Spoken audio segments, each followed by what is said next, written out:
君，你究竟是谁？我名江晋，燕地六女，锦阳公主。国已破，家已亡，这世上再无金枝玉叶。这一路杀蛮族，烧敌营，抢钱粮，收服了这群残兵败将。我不求复国，只求在这白骨遍野的乱世，亲手砸出一方庇护百姓的净土。誓死效忠。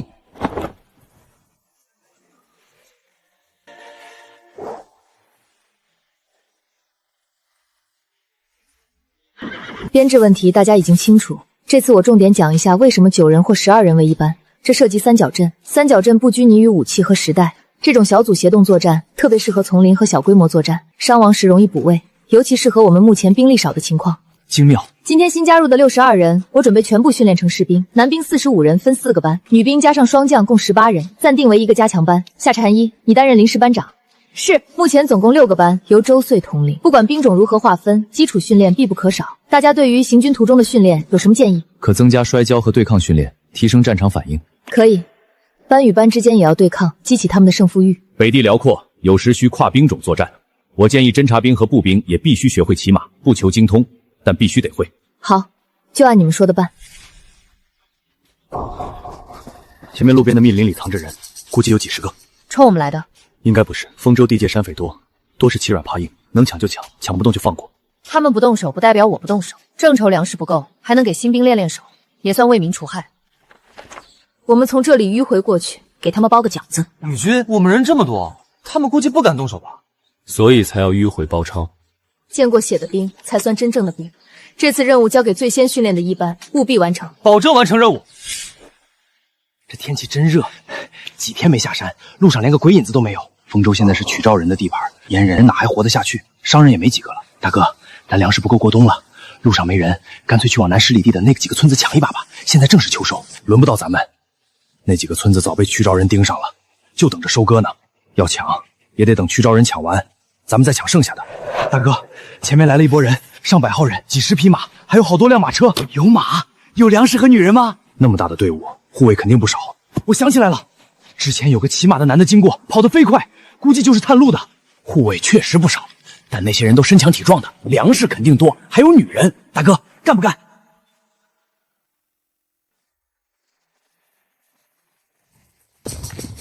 大哥，动手吗？不，放他们过。对方护卫太多，命最重要。你们干甚？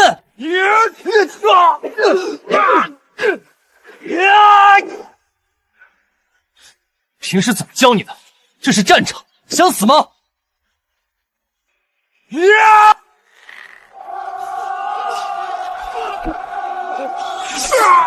结阵！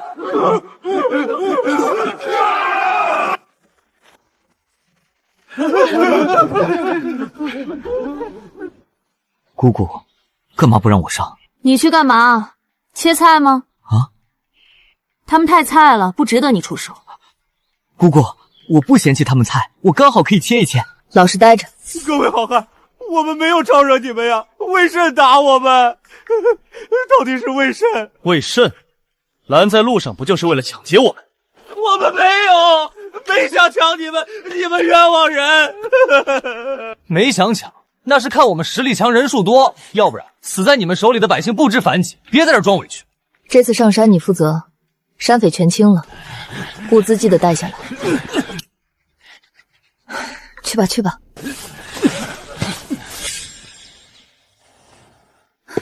女军怎么了？附近可有适合扎营之地？往前5里地左右有水源和树林，地势平坦。女兵先撤，去扎营。诺。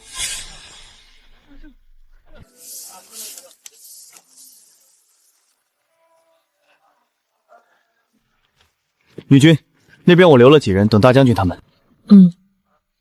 这里距离歌凤还有近1200里左右。是，按我们现在的行程速度，大概还要好几天。女军赶时间？不赶，就按现在的进度。这段时间辛苦些，晚上加练。歌凤是个小城，城中士兵一般不超100人，女郎不必担忧。攻下歌凤不难，难的是怎么守住，手里的人还是太少了。女军，山匪全清了，得粮约50担，还有蔬菜、鸡鸭全拿下来了。这里是搜出的铜板和金银。不错，山上还有10多位女子和3名男子是被抓上山的，分开问过，口供契合，只有2名女子家住附近要回去，其他人无处可去，想留下。留下的服从安排，年轻身体好的当兵，其他进后勤。回去的2人，每人给50文钱，再各给5斤粮。好，那2人等我们离开后再让他们回去。董司，鸡鸭活得太多不好带，中午加餐。今天杀敌有功的，杀1人奖1个鸡腿，杀2人奖2个，以此类推。诺。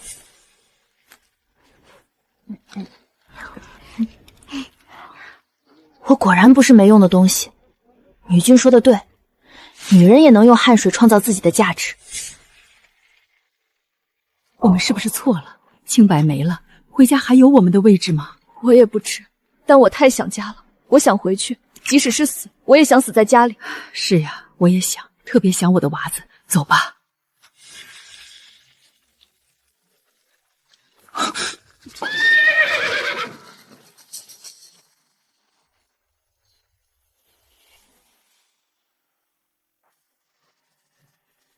怎么回事？前面有骑兵过来，听声音可能有几百骑。潜入密林，隐蔽身形，快！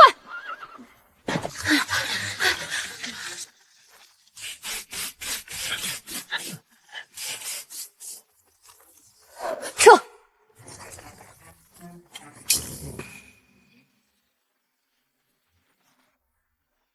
这些是曲昭人的骑兵。是，看装备应该是精锐部队。他们的目标会不会是临县？很有可能。临县只怕有一场恶战。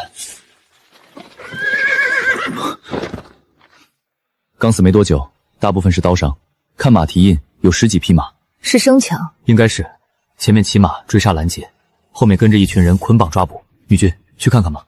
一般跟我骑马前进。姚记，你留守大部队。我也去凑个热闹。功劳都被一班的人占去了。没事，多练练，很快轮到咱们。看到没有？只要苦练，只要把实力提上去，就能吃鸡腿。杀！吃鸡腿！姐妹们，敢不敢再加2个负重沙袋？敢！羡慕了，你的兵可有这股劲儿？我哪还有兵？可惜我的腿，不然可不输这些年轻人。儿啊，放我下来！你自己逃命去！快放我下来！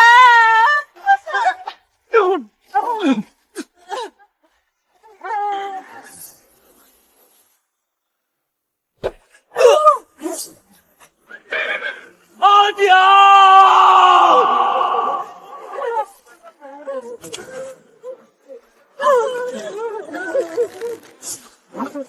得救了，阿娘，有人来救我们燕人了！快找个安全地方。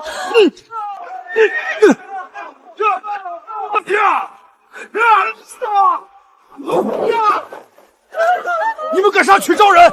可知我是谁？杀的就是曲昭人。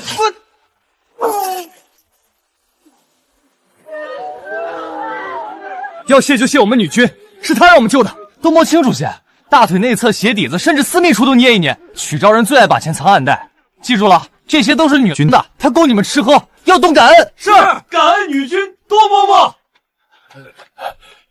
谢女君救命之恩。不必客气，快起来。村司，老朽梨花村村司孙毅，谢女君救命大恩，免了我们被曲昭人奴役之苦。举手之劳。你们从何处来？欲往何处？我们是崇州蒲南郡的村民，本想去丰州临县，听说那是严人的城，可路上听说林州动乱，不敢去了。商议后改到舒县，不想在此遇到曲昭人。崇州现在情况如何？为何大老远逃到丰州？不逃不行啊！晋人抢粮，拿我们当奴隶干活，粮食匮乏之时，就肆意残害我们严人。燕国怎么说没就没了？国没了，我们能去哪儿？老天爷不让我们燕人活了。你刚刚说下一步准备去舒县，为什么去那儿？除了舒县，我们还能去哪儿？我们不知舒县情况，只听说那里是严人当政。女君可是知道什么？请告知我们。我听传言说，舒县其实被曲昭人暗中掌控，用严人做明面上的县令，是为了吸引更多严人过去。此话当真？我是从临县听说的，具体的也不清楚。吸引我们过去，为何？当然是为了钱物。什么？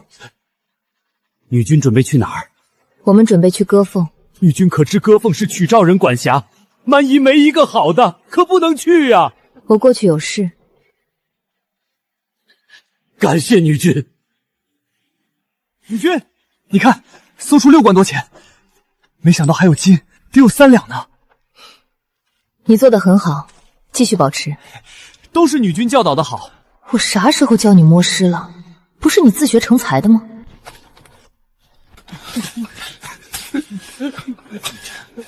村司，他们真说书县有问题？只怕是真的。大家商量下，下一步去哪儿？不如去临县。听说现在是严人掌控了，临县刚易手，曲兆人绝不罢休，只怕自身难保。难道真要去4州？4州太远，我们的粮食根本撑不到那儿。我去问问那位女君，看看她能不能给我们指条明路。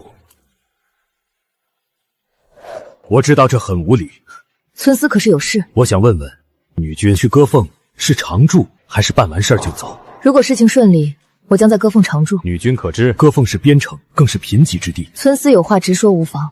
我想请女君给我们指条路，我们实在是不知该去哪儿了。村司是想跟我去歌凤谋份安定之所。是，女君是有本事的人，若您觉得歌凤能常住，那必有活路。我们逃难至今，村人有活路，我们愿意去。冒昧打扰，望见谅。村司就如此信我？自然，若非女郎相救，我们早没命了。这几百人对歌凤来说是不错的有生力量和劳动力，但路得他们自己走，我不可能承担所有。可以，你们可前往歌凤，只是我们的行进速度，你们只怕跟不上。谢女君，不敢劳烦女君，我们自己能去。歌凤是边城，还是曲兆人管的？咱们燕国人去了，能有好吗？是啊，听说那边种不出庄稼，去了怎么活？那你们觉得我们应去何处？老天爷不让我们活呀！我们燕国到底做错了什么？好了，总要活着。大家安整一下，尽快出发，跟在女军队伍后面，起码安全些。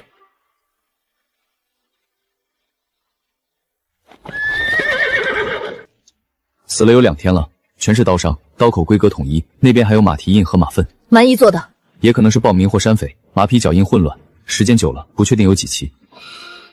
让人把他们埋了吧，入土为安。姑姑，咱们上山打猎吧。昨天不是刚吃肉吗？姑姑，我想吃兔兔了，兔兔好吃，我打来给你烤。姑姑，我抓到兔兔了。好。女君，你们去哪儿？不用派人跟着吗？我和程轩上山一趟，很快回来。你们忙你们的。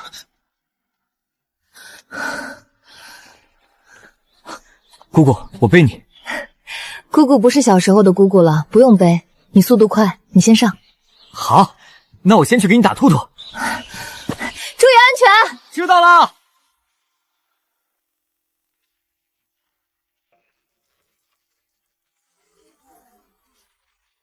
不好，这深山竟有猛虎！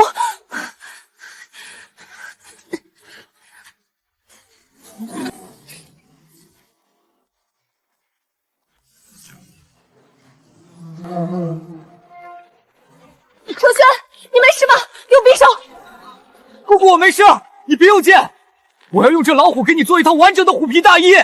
这时候不赶紧干掉老虎，还想着完整虎皮，怪不得不用匕首。这傻孩子。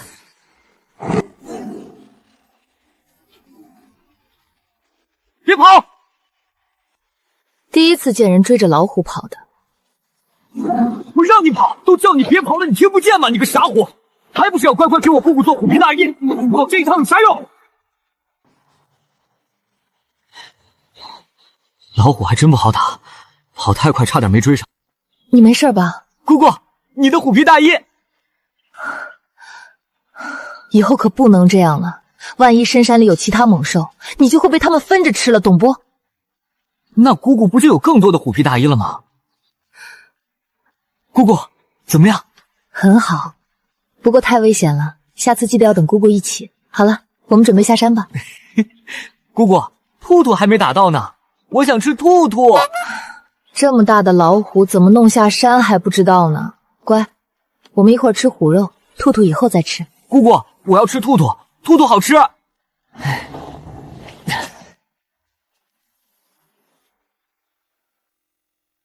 你干嘛？这老虎少说也有400斤。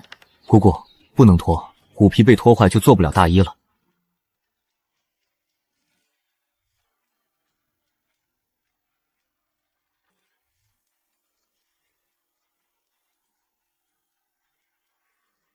嘿，女君，你抓到这么多兔子，好厉害！扛老虎的不厉害吗？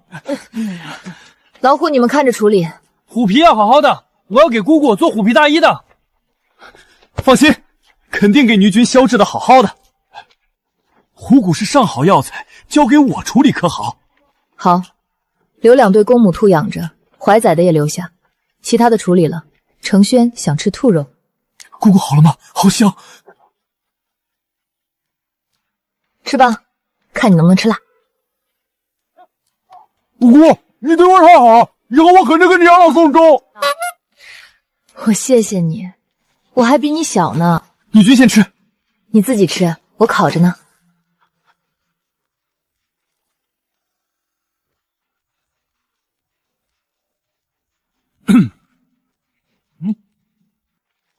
看什么？老姚，我有点事儿，你帮我看着，一会儿就回。我也有点事儿，帮我看一下。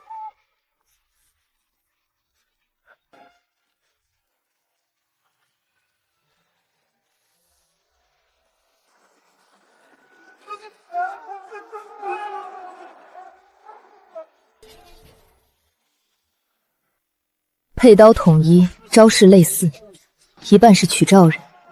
燕国人和曲赵人什么时候感情这么好了？一起合作打劫燕国人商队。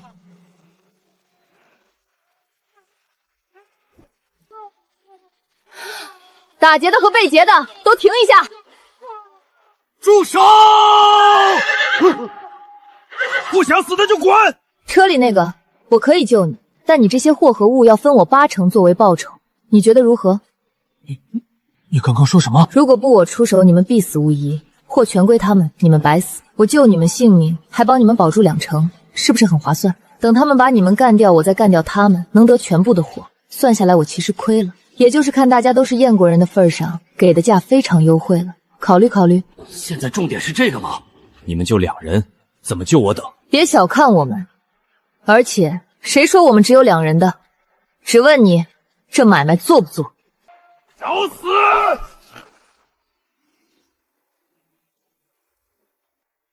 我同意，请女君救我们，愿出80%货物做报酬。你做了个不错的选择。杀！把他们全杀了！杀！这是什么兵器？竟如此锋利！记得留2个活口。诺。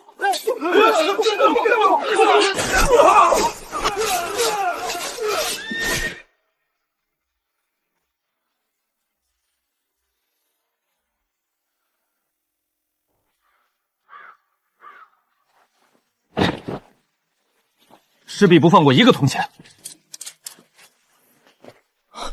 谢女君救命之恩。不客气，你给了报酬的。是，鄙人姓何名黎，不知恩人贵姓。我姓江。多谢江女君。那你先处理你这边的事，一会儿我们再谈。好。运粮板车共55辆，40辆稻谷，15辆小麦，每车约10担，80%就是44车，没错吧？没错。那您这些粮食怎么运输？我都给您搬下来。何掌柜搞错了，我说的是货和物，包含了拖货的板车和马，没要你们的车夫和护卫的马，够大方了。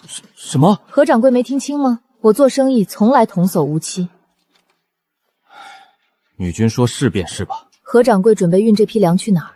本想运去舒县，听说那边缺粮能卖高价，燕国人掌控的地盘我比较相信，没想到。何掌柜没听说临县的事儿？您是说临县县令被曲昭人控制的事儿？这和舒县有何关系？舒县其实也是曲昭人的势力范围，你这次被抢，只怕不简单。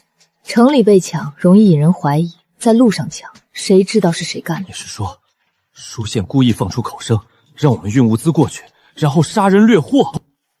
女君，那2人交代了，他们是舒县的人，专门守在这一带抢劫运输物资的商队。没什么问的就杀了，马归拢，尸体埋了，那44辆板车和马安排人接手。要不是死了这么多人，我都怀疑这掌柜是自己人，专程给女军送粮的。诺。何掌柜，剩下的11车粮食卖吗？最好连板车和马一起卖我。卖，但板车和马不卖，没这些，我的车奴就得走回去了。那你要帮我运到目的地。运去哪儿？割凤。这，再去曲昭人的城池，我实在……如果不放心，不用送进城，放城外就行。我要杀你，刚刚就杀了。那行，我先付你1半定金。不急，到了再说吧。我还怕路上再出什么岔子。女军，收缴劫匪马匹59匹，还有不少兵器。很好，兵器放马车去。李军，这些人太穷了，出门就带6贯多钱，我鄙视他们。人家短途打劫，带钱就不错了。不行，这4只要留着生小兔兔，以后让你吃个够。什么时候生？我现在就想吃。晚上有虎肉，我还没吃过呢。这可是虎肉，能有肉吃，谁还挑？这女子到底是什么人？这练兵的架势绝非一般上路。何掌柜哪里人？卷州大庆郡。大庆郡靠海，没被鲛人占领吗？有左将军在，目前还算稳定。定阳被困时，大庆郡是求救方向之一。看来这左将军是不想救，而非救不了。粮食紧缺，左将军怎么允许你们把粮食往外卖？何掌柜，下次有货可来割凤，粮食、盐油、马匹、布帛、奴隶我都收。奴隶只要青壮年，能干活就行。有御寒之物，如棉花也收。棉花可不好搞。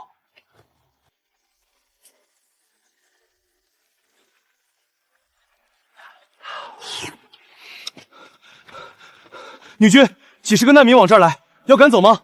不用拦，别靠太近就行。这里我先看上的，赵峰，你们滚一边去！哼！无情都不容易，他们是青壮年，义气还能照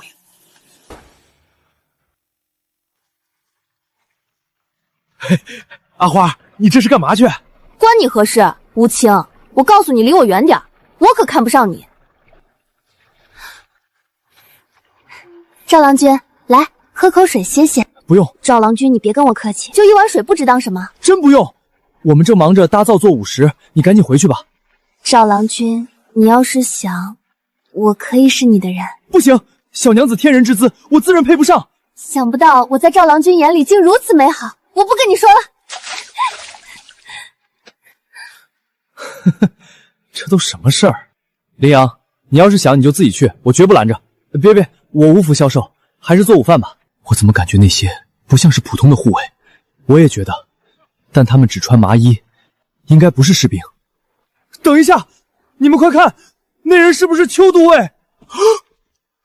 是邱都尉。你们为何和这些难民同行？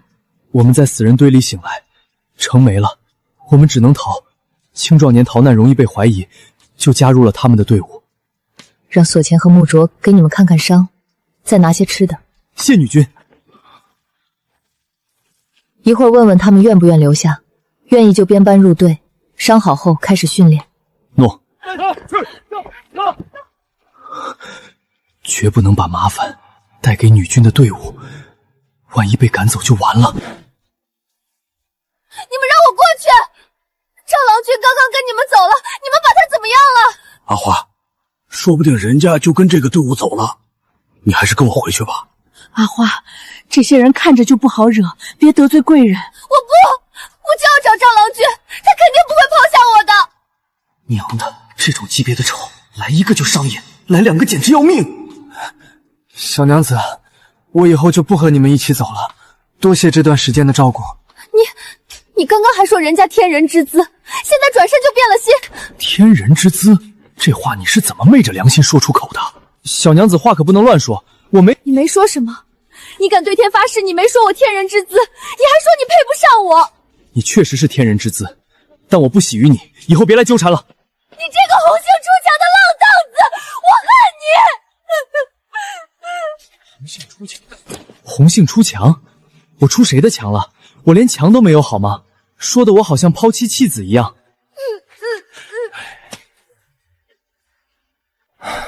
落花有意，流水无情，情之一字，最是伤人。女君以后可以有无数面首，但千万别动心，不然伤的是自己。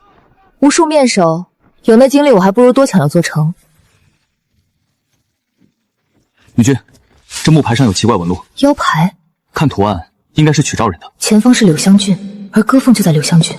路上注意些，财帛动人心，小心走没错。诺，我把探查路线拉长些。确定了，他们驻扎在小流坡。当真？队伍200人出头，运粮车50多辆，马车10多辆，马匹加起来得有200多。老大，干吧！对方护卫有多少人？大概30个，还有60、70人穿统一衣服，但手上没兵器，看着像护卫又不像。运这么多粮，就这点护卫？千山林那边有打斗痕迹，估计他们之前被抢过，死了不少人。这就说得通了，现在便宜我们了。对了，队伍里还有好多女子，正好给村里补充一下。我骑马经过时，还真看到几个貌美的小娘子。这么多女子得吃多少粮？不划算。大哥，怎么样？干不？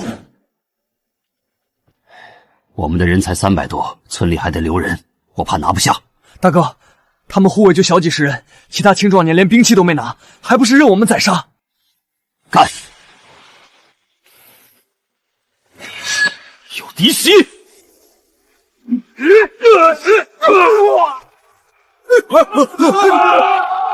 点起火把和火堆！我梦里正要吃烤兔兔呢，早不来晚不来，偏在这个时候来。阿爹，我也想去当兵。那你要问问女君，你不反对？长大了，想做什么就去做，有些事儿有坚持的理由。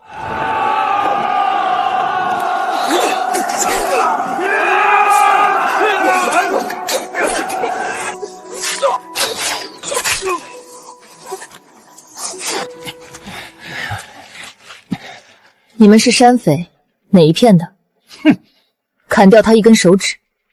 诺！等一下，我说，这都说要招了吗？怎么还砍？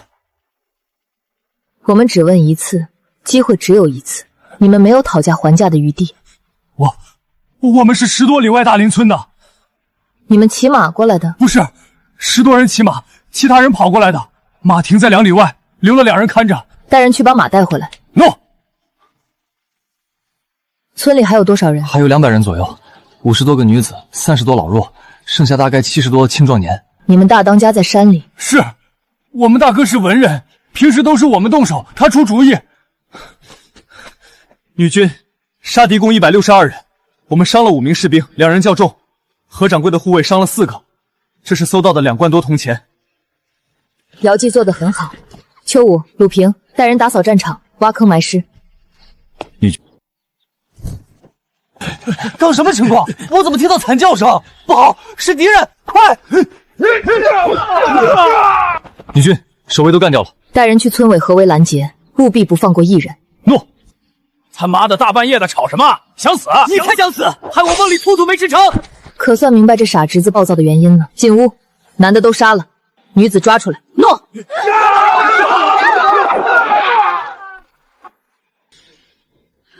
女军，山匪全歼，活捉女子51人，不确定身份老弱男子33人。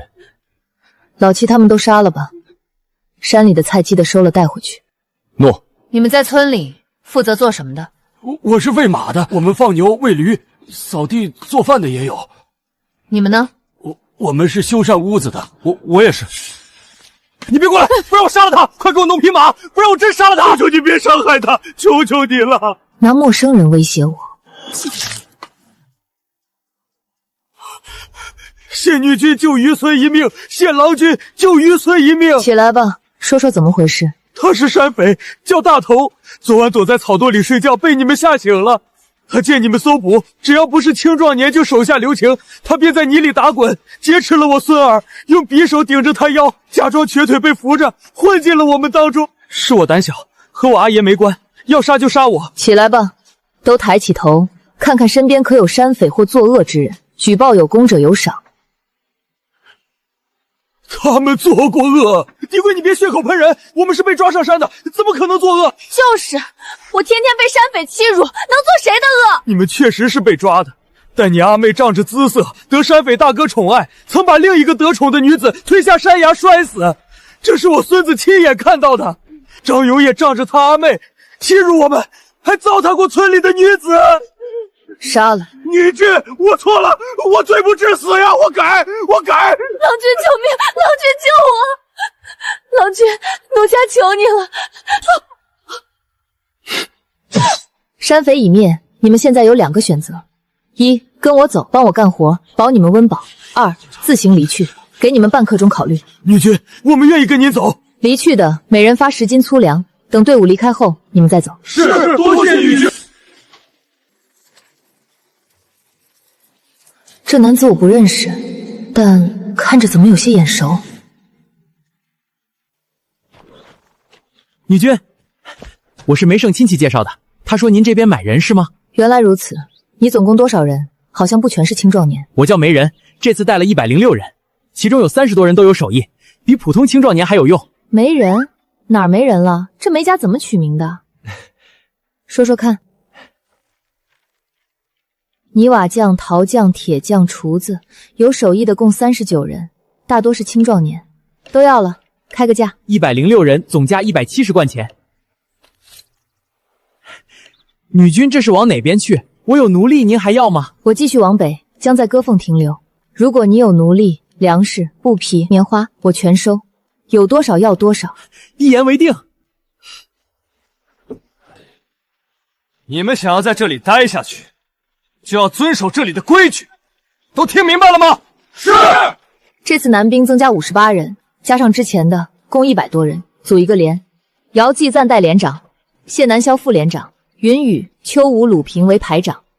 末将领命。女兵那边加上愿意参军的女子，总共46人，分为4个班，编为一个加强排。夏蝉一任排长，双将继续担任班长。诺。虽然不够一个营，但周岁，你依旧是营长。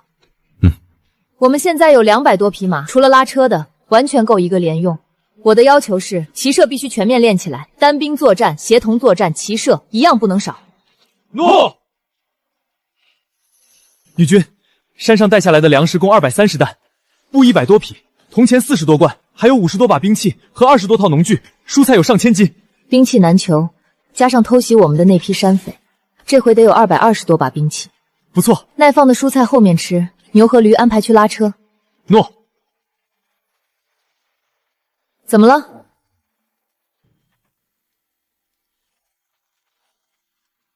女君，我想当兵。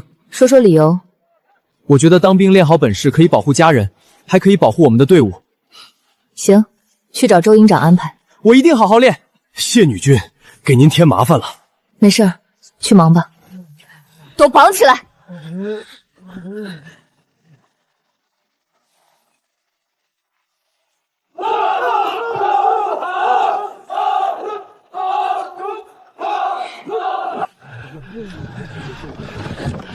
老伯从哪儿来？东湖郡香鲁县。正是秋收，为何离开？哪有什么秋收，粮全被曲昭人和山匪抢光了，一点没留，活不下去，不走就得死。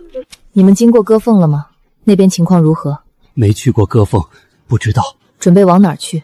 舒县，听说还是燕国人守护的城池。你可知临县和舒县的事？舒县其实被曲昭人暗中掌控了。天杀的蛮夷，为什么不给我们老百姓一点活路啊？你们若无处可去，可考虑歌凤。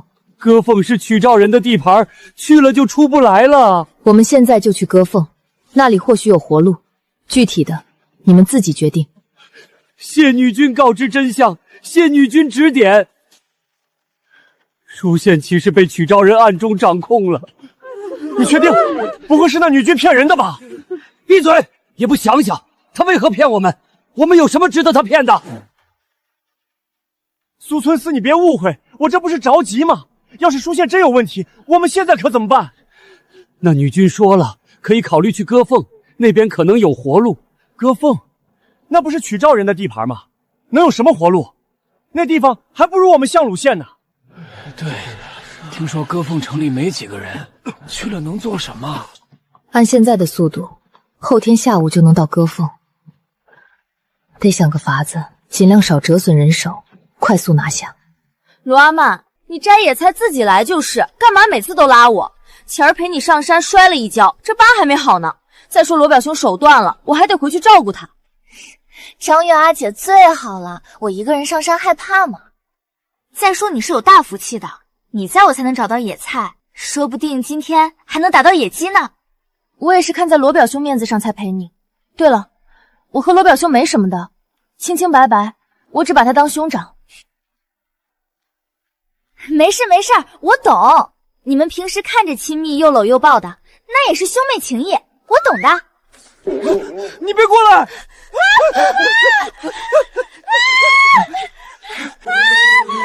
什么东西？走开！救命！好疼啊！哎呦我的娘嘞，吓死我了！好在有张月阿姐，她真是我的福星。张月站的地方，上空连棵树都没有，马蜂窝总不能凭空掉下来。你说他不会被蛰死吧？我们要救他吗？要救你去，我可不去。马蜂蛰人不能蛰死人的。那不行，他死了我怎么办？阿兄，你快想办法！跑啊！你快跑！好痛！你们快来救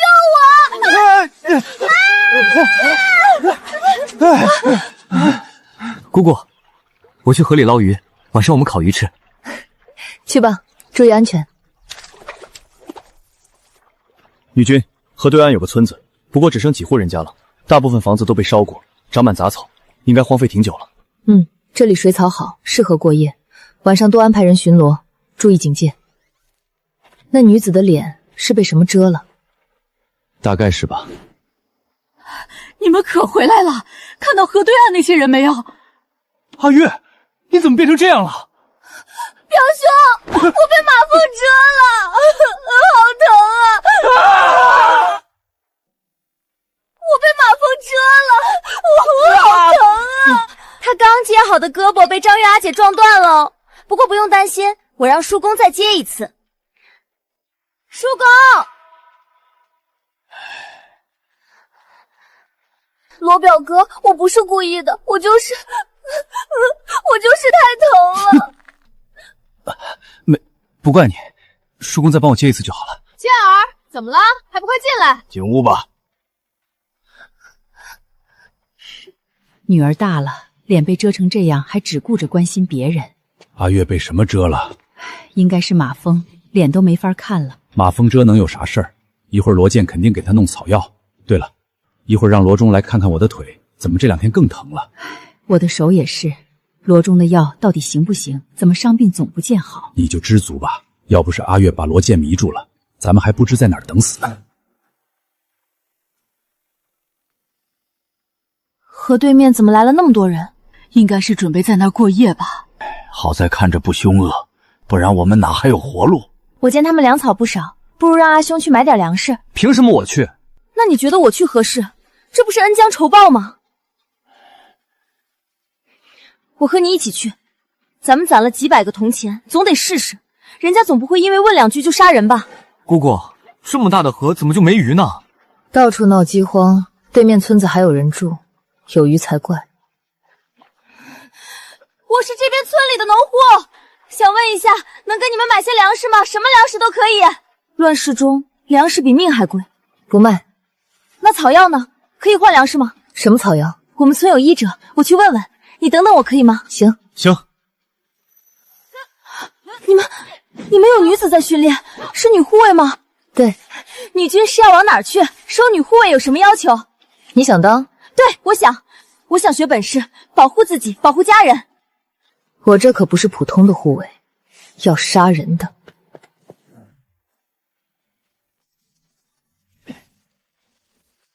女君怎么了？去喊所前，村里人说有草药卖。我去喊。女君，她不练练吗？我觉得她能负重100斤跑步。想法很好，但如果她不想练，我也管不了她。你要是能让她练，你就去。女君，您看看，这是我上山采的草药，都是我自己炮制的。炮制的还行，不过都是常见草药，不怎么值钱。您开个价，我只要粮食。这2筐最多给你半斗粮，换吗？换。女君是要去哪儿？我若采到药，还能卖给您吗？我们要去割缝，你若有草药，可去割缝。只是路上不安全。歌凤，那是屈兆人的地盘，老朽不敢去啊。歌凤安定后需要医者，木卓的团队还没收服，目前我只有索钱和刘密。这老头制药的手法不错，你可愿给我做工？工钱善无，但保你温饱。您说什么？我们人多，伤寒头痛难免，需要制药的人。谢女君，我家中还有一孙女，也会采药制药，求女君让我带上她，我把口粮省给她，绝不麻烦女君。带上吧，一样保温饱。但有一点，到了我的队伍，必须服从命令。小的，我这就回去收拾行李。不急，明早过来即可。女君，我可以给你做女护卫吗？你说什么？当护卫？阿爹阿娘肯定不同意，哪有女的当护卫的？女君的队伍就有女护卫，要不你也当个护卫吧？可以吗？我能做您的护卫吗？我跑得可快了，我嘴巴也可严了，我不要工钱，能吃饱就行。你不是说你父母不同意吗？我阿爹阿娘能跟着一起走吗？他们会种地，会手艺活，我知道粮食珍贵，我把我的口粮分给他们，绝不浪费女君的粮食。只要能干活，多带2人没问题。只是我的护卫是要打仗的，你们可以把它理解为兵。所以进入我队伍的人，生死去留就由不得你们自己了。军令如山，如果不服从命令或违反纪律，我有权决定你们的生死。我们听话，只要能吃饱饭，能让父母跟着，我们不怕打仗。女君，有一事我要说清楚，我是个倒霉蛋，从小到大都非常倒霉。说说看。就是走平地会摔，上山遇到毒蛇马蜂，不过也不算严重，毕竟我都长那么大了，还安然无恙。你这门牙……这个呀，半年前我蹲院里吃野菜糊糊，天上飞过一只鸟，拉了坨屎到我碗里，气得我捡起石子想砸它，结果起猛了，摔了一跤，门牙磕碗上了。可惜了，我那碗碎了，那是我家最好的碗。重点不应该是牙吗？这倒霉体质还能再离谱点吗？没事，今天我最倒霉的事儿已经有人帮我受了。马蜂，如果只是自己倒霉就算了，问题是我的倒霉会传染。具体说说。距离我3尺之外没事，3尺内一般是小倒霉，如果有肢体接触就断手断腿不保证。放心，从没出过人命。特妈断手断腿，搞不好就要命了。那刚才那个女孩怎么回事？你跟她有仇？算是有仇。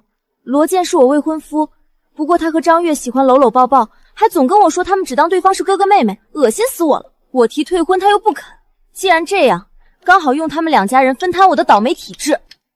没人给你挡灾，你自己不就经常断手断脚了？没呢，我自己一般没到断手断脚的程度。这倒霉体质要是往敌人跟前一放，这威力堪比生化武器。让罗阿曼当兵，倒霉会传染是个麻烦，不过既然3尺外就安全，也就是1米左右，在可接受范围内。女君，这个好像也和我对人的习物有关系，就像我阿爹阿娘一般就受点轻伤，罗健住进我家后我才发现这点的，因为他们2家伤的都比较重。好，我收下你们了。我就知道女君肯定是看中了我跑得快，我这跑得快的本事全是这些年躲妹妹练出来的，每次她要抱抱我就跑，一跑就是10几年，为了保命这嘴也闭了10几年，有个倒霉蛋妹妹也挺锻炼人的。行了，你们明天再过来吧。你说不会出事了吧？我这心里不踏实。阿爹阿娘，有好事。先到我家吧，我有事和你们说。我找到护卫的活了，以后能吃饱饭了。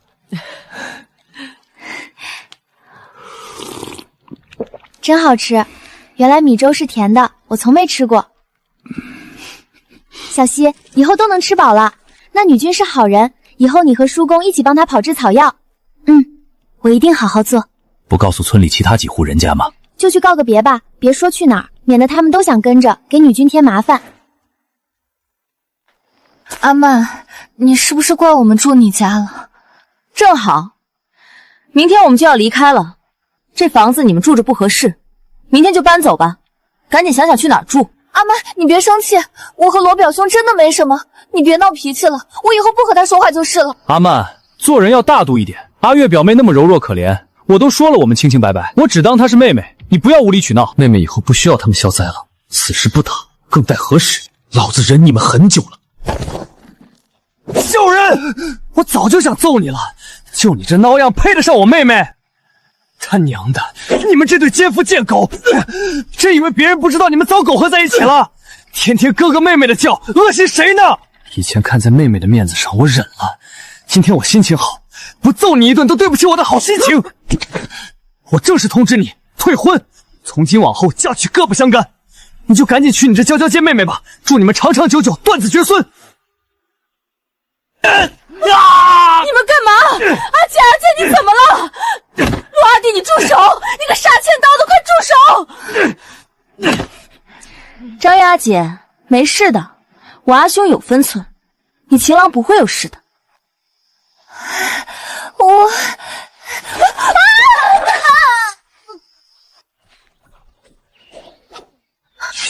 女军，你不必起这么早，跟其他士兵一样训练就行。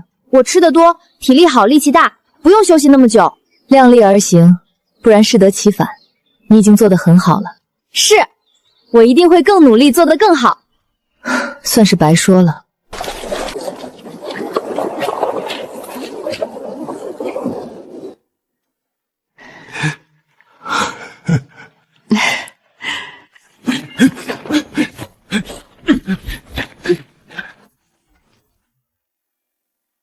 你跟在队伍最后跑步，保持1米以上的安全距离。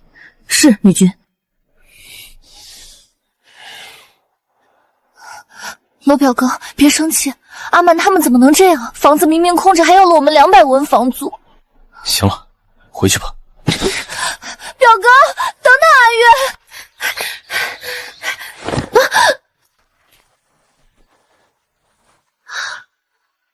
女军没骗人，这人真的有毒。姑姑，我要上山打猎。树皮草根都被难民挖光了，兔子是有多傻才会等你来吃？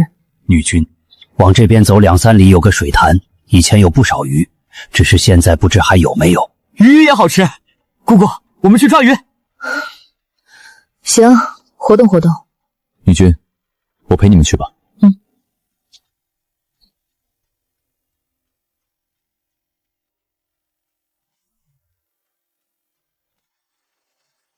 小老鼠们，别藏了，我看到你们了，主动出来，保证你们死得舒服点儿。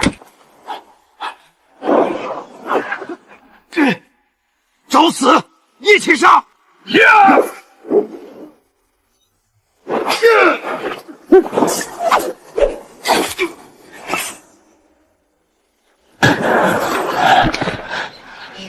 阿爹，你没事吧？没事。大家一起上！我要他们生不如死！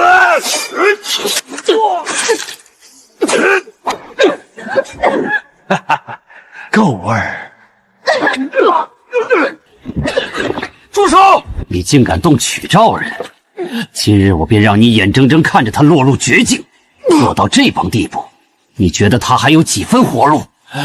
你们不得好死！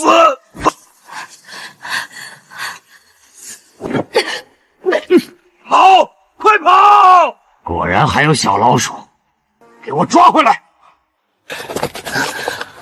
胆子不小，今天就让你们知道什么叫生不如死。敢瞪我，正好挖了助兴。挺热闹呀。你们是谁？少管闲事，不然别怪我们不客气。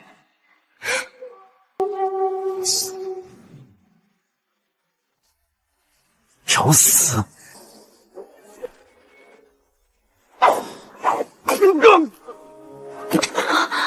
好强啊！我杀了你！敢杀我姑姑，看我把你屎劈出来！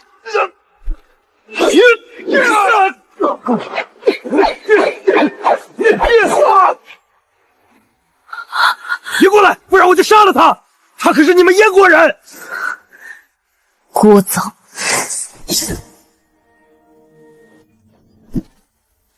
燕国人什么时候变得这么可怕了？留活口！还在动，应该活着吧？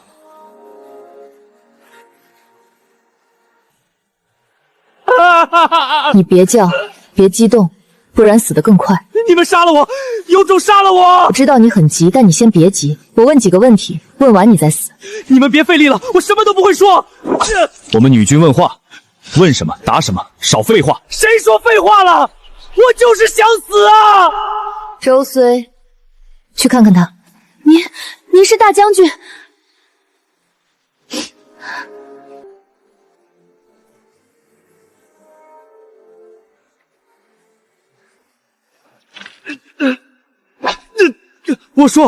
我都说，这伙人的目标也是柳湘郡，梁城的事已被传为天罚。屈赵单于下令通缉姚姬三人及同伙，性别不详，年龄不详，长相奇丑就算了，身形短小是什么鬼？说矮小不行吗？能让我死了吗？曲赵人出门公干，竟一路虐杀燕国人，连孩童都不放过，罪该万死。本想一刀结果，现在我倒不想动手了，让他好好享受。你欺人太甚！女军，他的旧伤红肿溃烂很严重，得医者处理。我们没医者。姑姑，这里有人。是我家郎主和小公子，请大将军救命！你们不要杀我祖父！谁要杀你们？我们要吃鱼。这是我祖父，病了好几天了，求你们救救他。你祖父可是穆青？正是，您认识我祖父？穆青曾任燕国大司农，已治世多年。把人带回去。鱼还没捉到呢，我要吃鱼。周 C， 你先带他们回去，我看着他。先杀了我，求求你！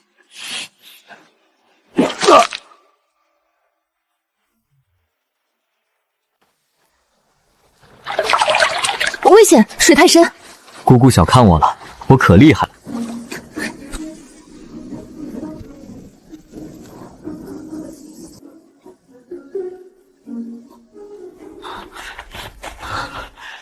鱼郎君厉害啊，想吃鱼都能吃出这么多马匹，下次叫上我。啊？什么？尽快摸尸掩埋，兵器带回。是。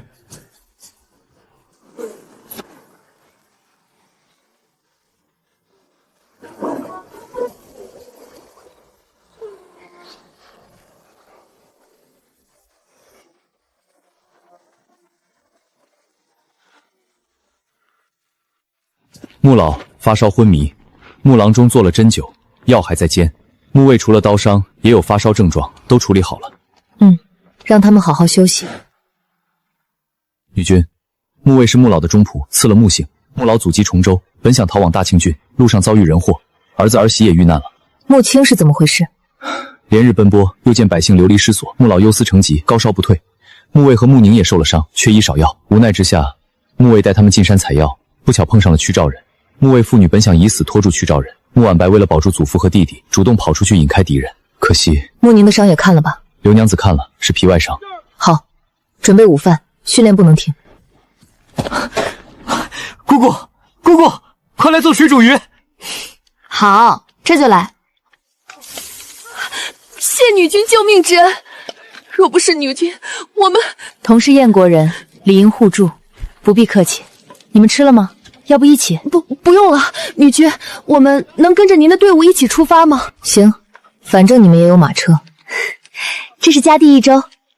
女君好。周大将军，真是你，我还以为……穆老，这是景阳公主，我现在在她麾下做事。穆老不必多礼，燕国都没了，现在没什么公主，我们都是燕国人。国虽亡，但礼不可废。穆老下一步作何打算？公主准备前往何处？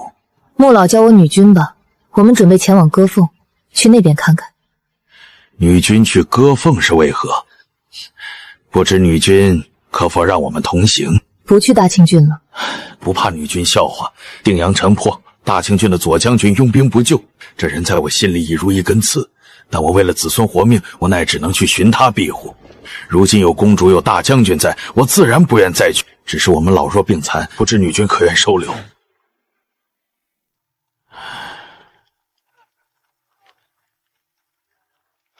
可以，我们同行。多谢女君。穆老看着年近70，怎么孙辈都那么小？最大的穆婉白看着也就15、16岁。穆老年轻时痴迷农作，常年在各地教百姓种田、改良农具，拖到父母老迈，快30岁才回乡娶妻。是个人才。既然他精通此道，以后歌凤的农耕就交给他，还可让他教一批种田的人出来。歌凤附近可有适合大部队隐蔽驻扎之处？青云岭内有平坦荒地，外口好收，离城约7、8里，十分隐蔽。歌凤现在的防守情况如何？歌凤是个小县，之前常住百姓2、3千人，如今都被曲赵人霍霍了，估计不到几百。驻城士兵原本约有100，现在9月秋收，曲赵兵绝大多数都出城四处抢粮了，城内守军必然更虚。不过那护城河还在，宽约5丈，城墙也还结实。城内守军虽不多，但我手头强兵也才100人，且无攻城器械，硬攻必然死伤惨重。女君是想里应外合？当然，先前一步进去，断了城门的禁锢。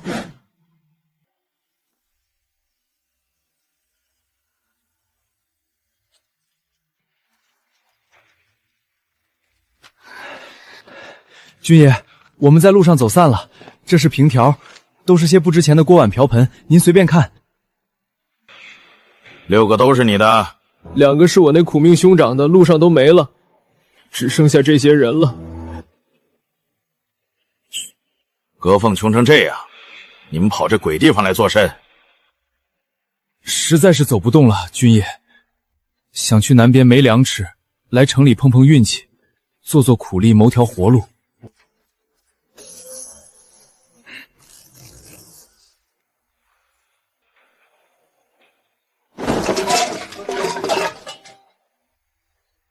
都是一些旧锅碗瓢盆，不值钱的玩意儿。进城可以，每人10个铜钱，能少点吗？这也太贵了，我们就是普通农人。爱进不进。再说就每人20个。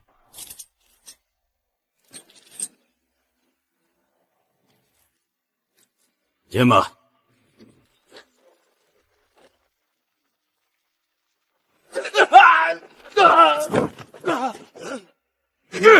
笨手笨脚的，赶紧起来！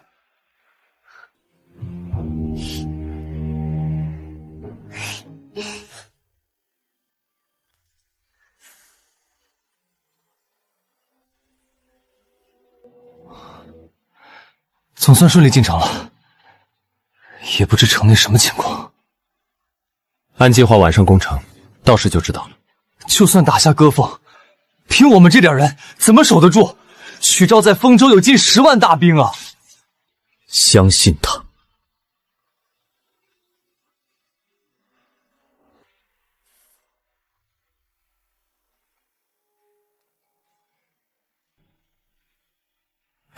不用担心，女君精着呢。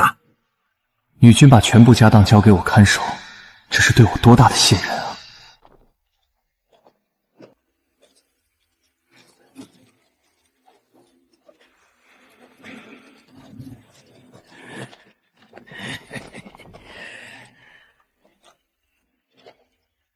好久没新鲜艳人来了，那几个女人脸上黑漆漆的，看着挺年轻。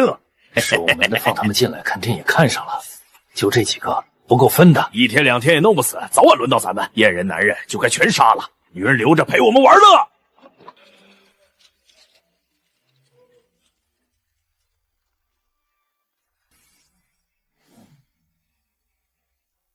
兵器坊竟还在运行，这么小的县城也有兵器坊？只是制作弓箭的地方罢了。以前我们有专门的工匠，现在不知是不是在被逼着给曲赵人制箭。就算是在给曲赵人做事，估计也是为生活所迫。我懂。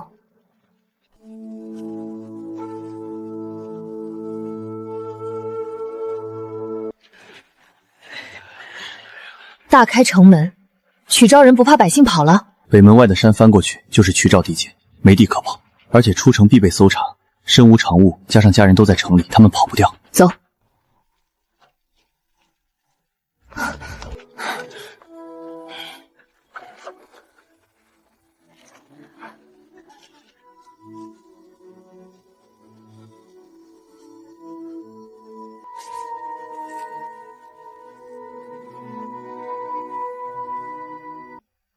南门至少15人，北门12人，县衙、兵器坊、军营人数不确定，城中有巡逻队，箭楼各有2、3人把守。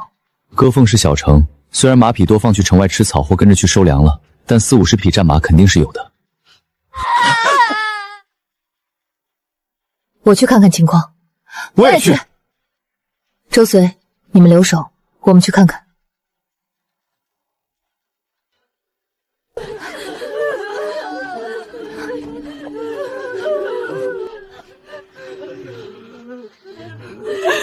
老李家就这一个壮丽丽，现在没了，这孤儿寡母可怎么活？明知家里这情况，还往深山去，不进深山怎么活？现在哪里还有野菜，连树皮草根都没了。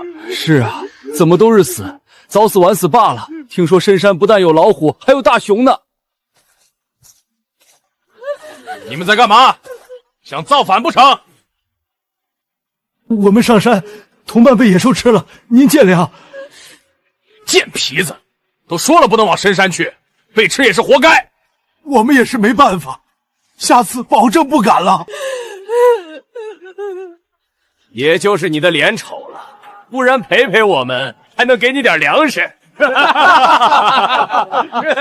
没想到你家还有这么小的孩童，这年龄的肉最嫩。求求你们放过我孙儿！看什么看？滚！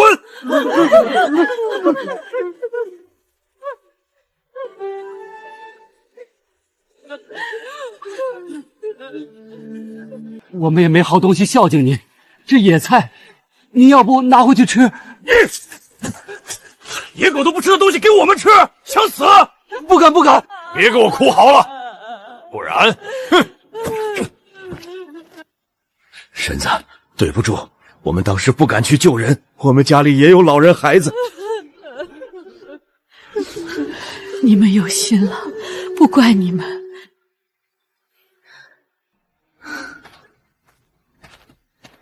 那人被老虎吃了吗？应该是。蛮夷的罪恶罄竹难书。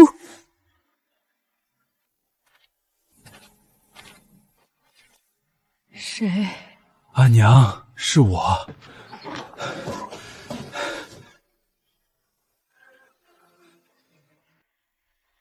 怎么越来越少了？这怎么活？阿乐饿的都起不来了。我在兵器坊做活，多少能拿点回来，别人更难。今天我不吃了，我的那份给阿乐。你不吃哪熬得住？把我的剩下吧，我老了，活不了多久了。你不吃哪有力气出城挖野菜？我们都吃，分着吃。阿爹，我没事，我躺着不动就不饿了。对了，下午我看到几个陌生人推着板车从门口过，不知是什么人。可能是逃难来的吧，我们连自己都管不了，别人就别管了。再过段日子，野菜也没了，这冬天，唉。阿奶，你说他们有板车，板车上还有箩筐？看着挺健硕，估计刚逃难来，去哪儿不好偏来割缝，这里哪有活路？还有2、3个年轻女子，只怕是……你怎么样，阿爷？没事，不用担心。我帮曲兆人养马，每天领一点粮食。阿奶挖野菜，可阿爷病了，没医没药，只能熬。阿爷从昨天起连饭都不吃了，说不能浪费。真希望能跟那些陌生人买点细粮，让阿爷走前吃顿好的。我们地里还埋着上百枚铜钱呢。老李没了，进深山被野兽吃了。阿奶，你千万别去深山，在外面捡点柴就行。那一家老小孤儿寡母的，以后可怎么办啊？8点50分了。姑姑，这是什么？这可是个好东西。如果今晚你能杀10个曲兆士兵，我就送你一个。好，拉钩。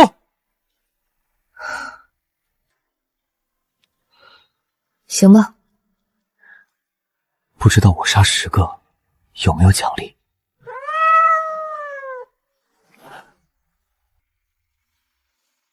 去试试。好。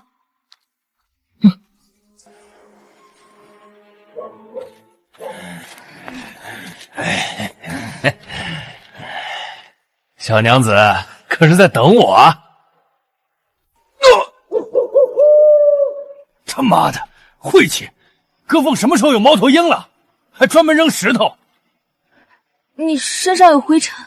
有灰尘不拍改出，燕人女子果然贱，这是找理由投怀送抱呢。小娘子等不及了，小娘子长得可真俊呐！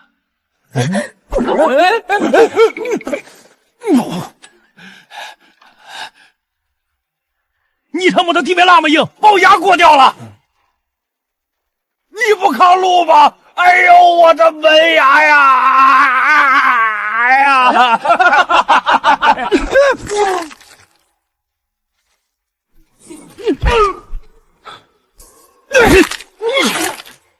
一个。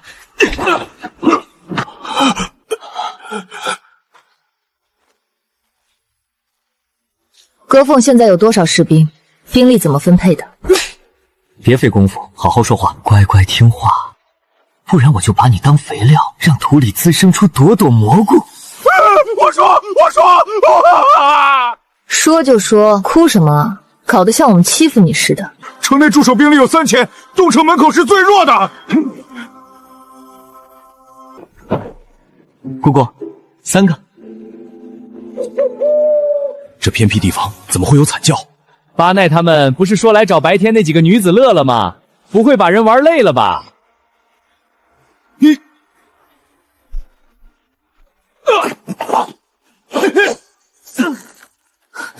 等一下，留个活口对口供。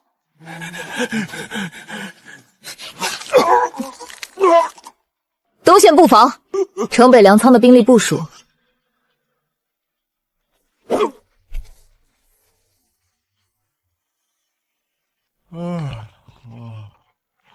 你们怎么过来了？今晚没事吧？能有什么事儿？例行公事罢了。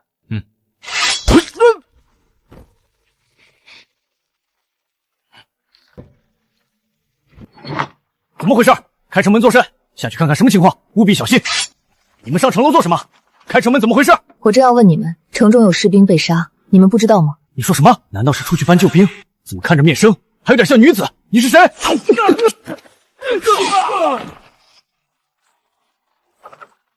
我才杀了4个，还差6个，冲啊！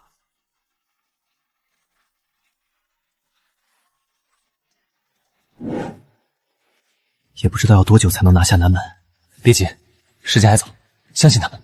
就算打下歌凤，我们人这么少，怎么守得住？想那么多干嘛？女军指哪儿我打哪儿，最差不过一条命。快看，是不是信号？兄弟们，上！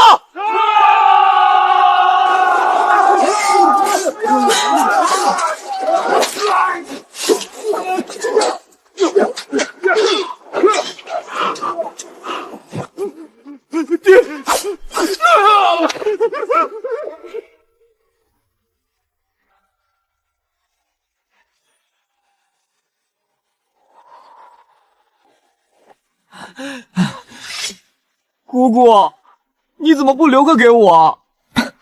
手滑了，下次给你留。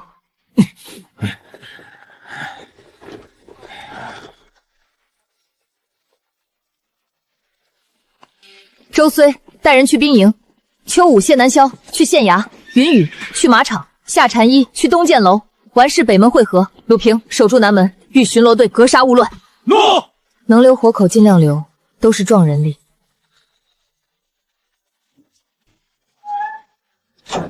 走，去西涧楼，解决完去北门。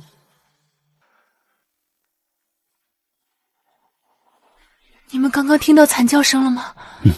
城门处传来的，不知发生了什么，会不会牵连我们？听马蹄声，人数还不少，只怕城中有变。这个冬天更难熬了，没粮没衣，不知道能不能熬过去。阿娘，我怕。别怕，如果真熬不住了，我一定把你带走，不让你在世间受苦。你听到什么声音没？没有什么声音，困死了。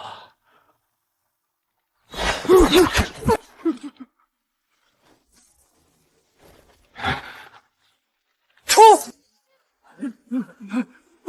你们是谁？擅闯县衙想造反吗？啊！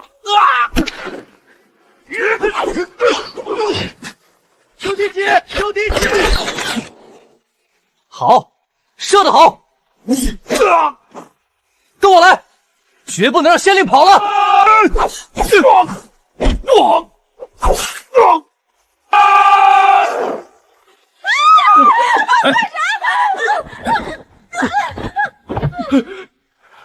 好在女君没来，不然看这坨肉得污了眼睛。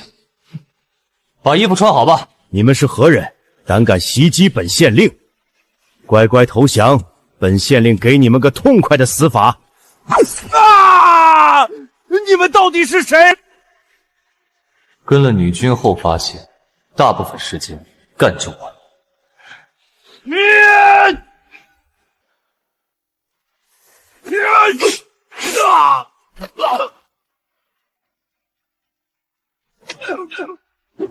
给你脸了是吧？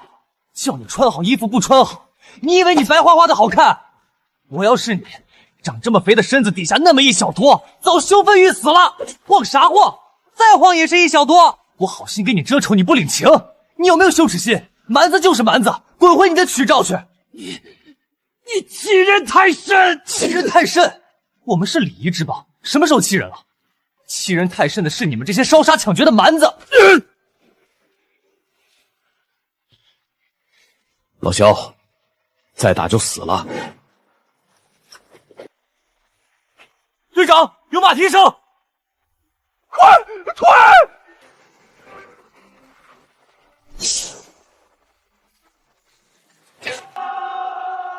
不好，有敌袭，快醒！啊！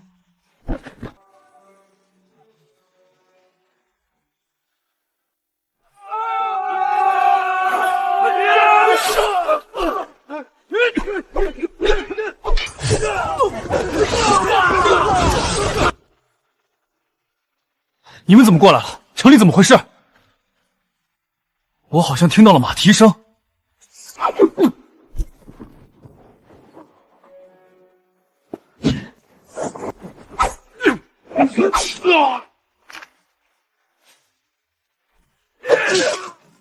姑姑，又2个，嘿嘿，6个了，马上就10个了。不能杀得文雅些吗？姑姑，你不就是这样杀人的吗？我严重怀疑这傻侄子其实不傻。知道了，走，去北门，那边人多。你跑反了。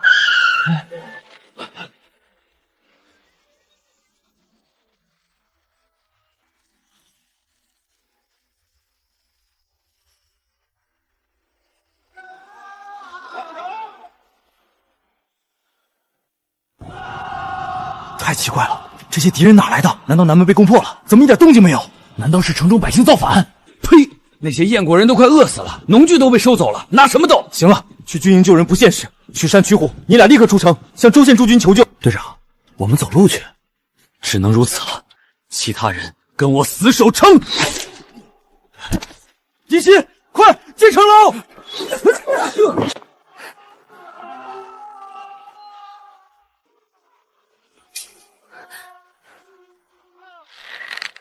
杀！终于轮到我干翻齐赵人了！我就是个陪跑的，不敢靠近敌人怕被杀，不敢靠近自己人怕传染倒霉。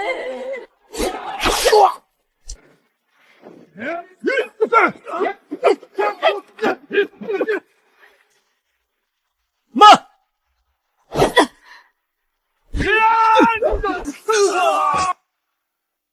什么意思啊？就差1个，谢谢夏娘子。姑姑，刚好10个，嘿嘿，吓死我了，差点不够。袁承轩，你这个奸诈小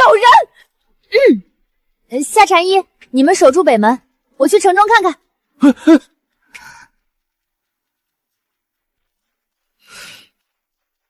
打扫战场，补刀。其实死了也挺好，那么苦，为什么要活着？死了就能和阿爹阿奶永远在一起了。又一次被洗劫吗？上天要把我们一家全收走吗？北门拿下了。你这边情况如何？歼敌和俘虏正在统计，我们有3名士兵轻伤。训练时间短，实战经验少，以后多练就好。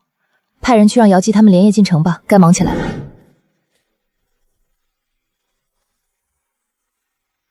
公元369年9月11日，这是江锦正式踏入乱世争霸的第一战，也是他传奇崛起的开端。杀敌共73人，俘虏25人，奴仆45人，马匹42匹，马料300担，脚粮565担，盐油各数千斤，缴获铠甲152套，马铠102套，盾牌弓箭数千，铜钱218贯，金银若干，布帛千匹。4件事：第一，统计城中百姓情况，安抚情绪；第二，城中安排巡逻，城外派人侦查，修缮城墙，续上护城河的水，取诏人随时会攻过来；第三，尽快处理尸体，防瘟疫；第四，取持和俘虏关入牢房，先饿几天。诺，城中百姓听着，今日务必不要出门，晚点会上门登记户籍信息。多少年没登过户籍了，不会是找借口进屋抢劫吧？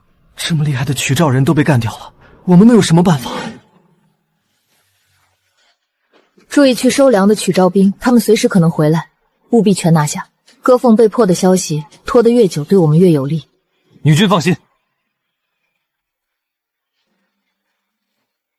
整座城面积约 1.5 平方公里，2200多亩，虽小，但五脏俱全。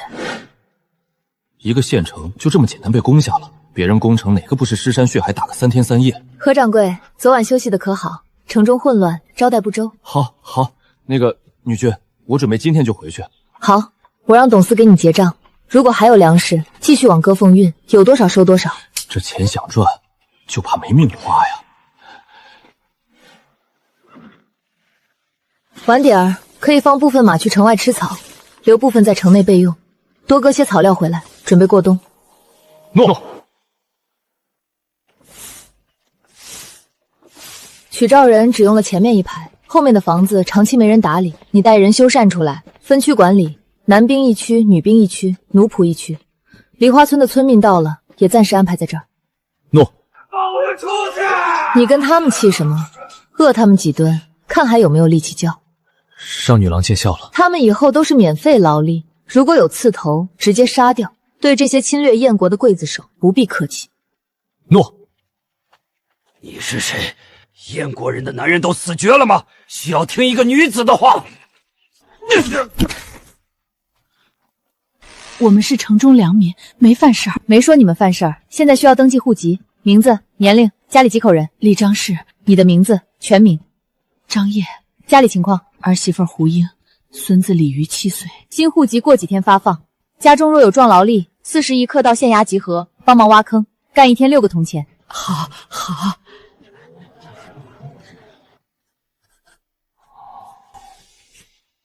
整个外城墙查过了，有几处破裂，需要修缮。取诏人拿下歌凤后，几乎没做过维护。内城墙也有几处问题，尽快安排修缮。护城河的水渠去看了吗？邱武带人去挖了，应该很快挖通。我想在南门加建瓮城，你们觉得如何？女君大才，这瓮城结构犹如木字，层层叠叠，不但设有闸门，还有藏兵洞，只要把敌人放进来，便可如瓮中捉鳖，轻易歼灭。以弱诱敌，未尝不可。妙，实在是妙。如此一来，就算敌军数倍于我，也有守城之法了。只是以我们的人手，这瓮城只怕需要建不短时间。过几天梨花村的村民就到了，人手不是问题。周睢，你负责城防和士兵日常训练，特别是攻城守城战。姚记，你负责修缮城墙，派人去周围寻找山石、粘土等材料，可以去问城中百姓。诺。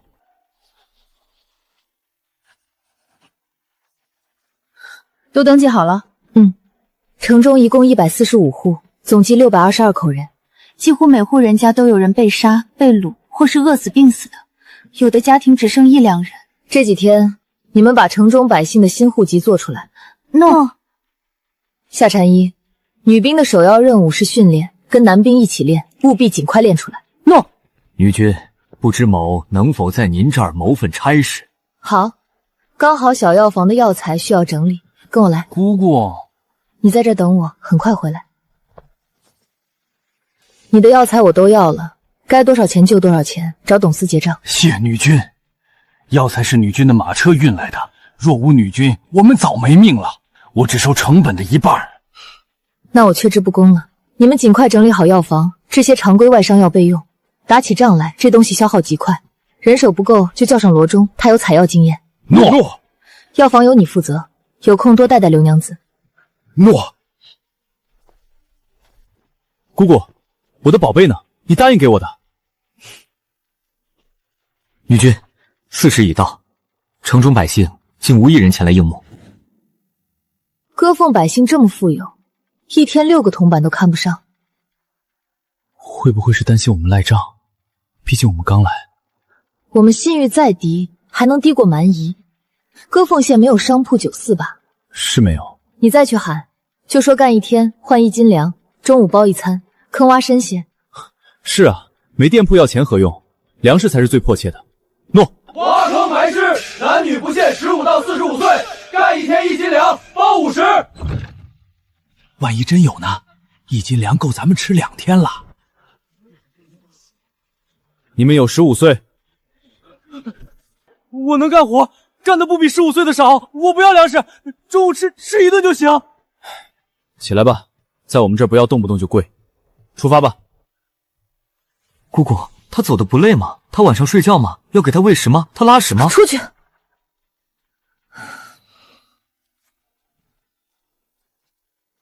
董司，想办法给咱们带回来的兔子弄个窝。那只怀孕的母兔也快生了吧？明白。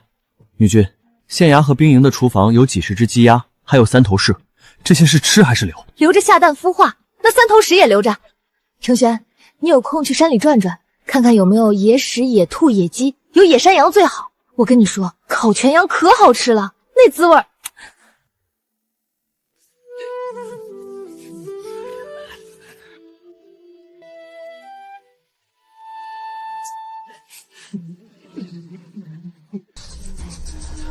都停下，先吃50，排队，每人都有。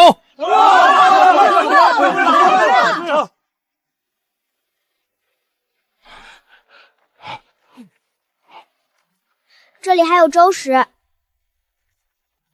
竟然有馒头，还有这么浓的粥，来挖坑真来对了。带回去给阿爷阿奶吃。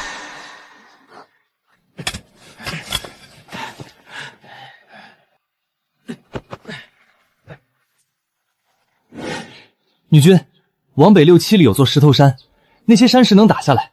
另外，歌凤县人说，往东15里左右有粘土和石灰石，砖瓦匠看过了，说粘土能用。好，下午就让俘虏去石头山开干。砖和瓦是后期建设必须，砖窑必须搞起来。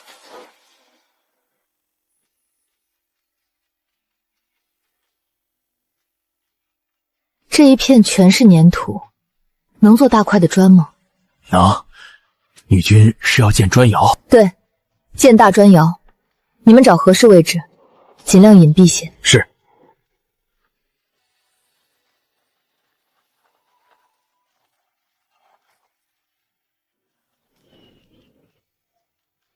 这山怎么白白的？这是石灰石山，大有用处，能做建材，更是制作水泥的主要材料。这地方叫什么名字？没名字，女君起一个吧。那就叫红树林吧。女君大才。砖窑就建在这山坡里面的密林中吧。我们需要的砖量非常大，能建几个就建几个，尽快把砖窑结构图画给我看。诺。董司，你留下处理后续事宜。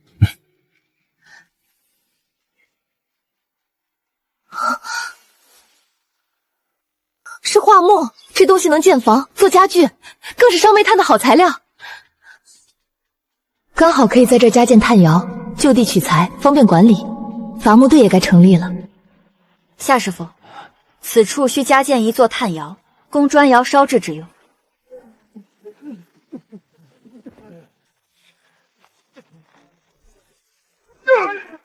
你们等着，等大圣鱼派兵来，灭了你们这些两脚羊！女君，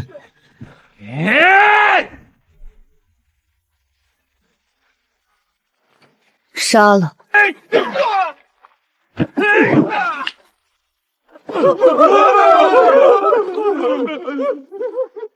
不干活不听话的，死。他们干活时你们离远些，有反抗的直接射杀。他们带着铰链跑不了，就怕拿工具反扑。我知道了，女君。我想在南门加建瓮城，你们看看这图纸能不能实现，需要多少材料和工时。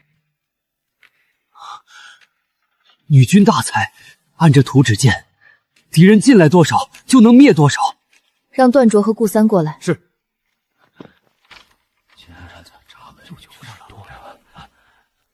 你们谁有找铁矿或是黑石的经验？我以前跟着主家找过铁矿。过2天你带一队人马出城，在周围找找铁矿和黑石，队伍里有挖过矿的也一并喊上。剩下的人明天去兵器坊上工，尽快打些砍刀斧头出来，后续建设伐木都要用。诺。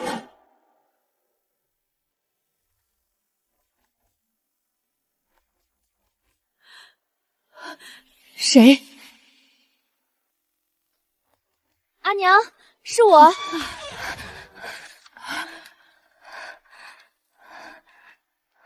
阿娘，好香，是什么？是馒头，你吃。阿娘，你也吃。哪来的馒头？中午干活发的。阿娘，你看，还有粮，整整1斤干净的粗面。那些人讲诚信，明天我还去。要是大郎还在就好了。我们2人去干活，1天2斤粮，足够吃了。你吃吧，明天还要干活，吃饱才有力气。阿娘，你吃。我去热一热，我们一起吃。阿娘，我感觉他们和以前的人都不一样，或许是不一样。辰时1刻，南门处斩，许昭县令取持。许昭人霸占城池，劫掠全部粮草，强征老弱，无偿苦役，屠戮逃难流民，桩桩皆是灭门恶罪。女君这招妙，用仇恨和同理心把百姓的心拉过来了。杀得好，杀光蛮夷！国虽破，但山河犹在，我们还有希望。我既打下歌凤，歌凤就由我将锦守护。我不允许蛮夷再踏进歌凤半步。为了不做亡国奴，为了燕国人的崛起，把蛮夷赶出我们的土地，从歌凤开始。不做亡国奴，赶出蛮夷。许兆人必然会来反攻，但我们有坚固的城墙，锋利的武器，我能杀他们1次，就能杀第2次。为更好的应敌，南门需建瓮城。来上工的青壮年包1餐50，外加1斤半粮食。45到55岁的人包50，半斤粮。之前在兵器坊做工的继续上工，包50，1斤半粮。现在任命郭丽为主负责人，康生辅助。采石组要加紧了，看这进度，地基要不了几天就能挖好。诺，得想办法压榨那帮俘虏了。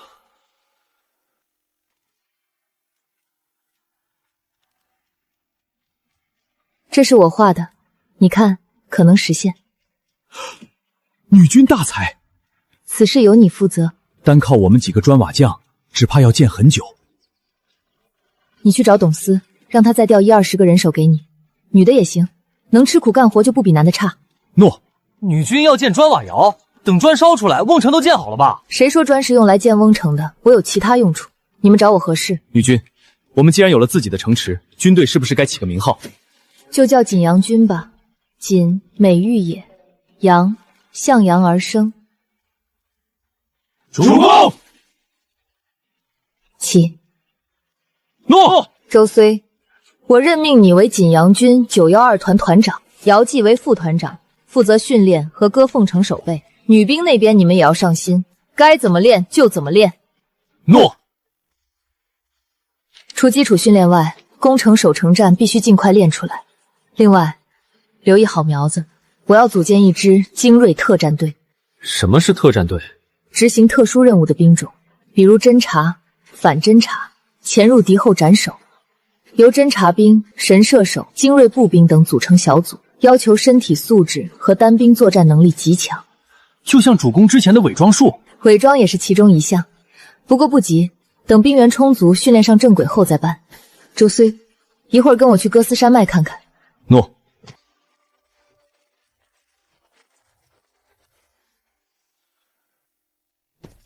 这个地方以前也这样，没建围墙。以前严防死守，建有高大城墙和城楼。许昭人占了这里后，直接把城墙拆了。许昭人每年什么时候来这里？大概4、5月份，北地9月中转凉，年底降雪，来年3月才化冻，4、5月草原才有绿意。主公想把这里的城墙重建起来，当然，只是人手太少，今年怕是不行了。关口不堵，随时会被前后夹攻。如果能在上面建个观察哨所，那观察距离就厉害了。不如上山顶看看。山坡太陡，上不去。不试试怎么知道？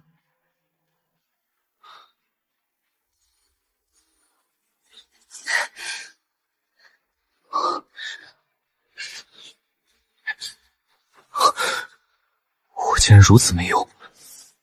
我觉得在这里建一个观察箭楼挺好的。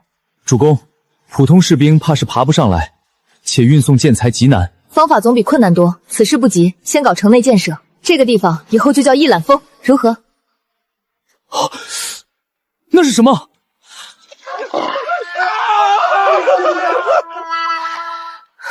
走，下山。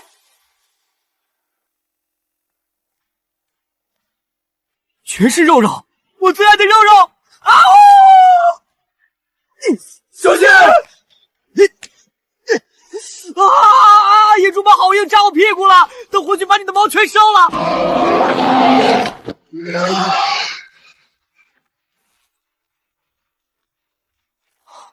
快，大家快跟上！有敌袭！又是你！开城门，抓住！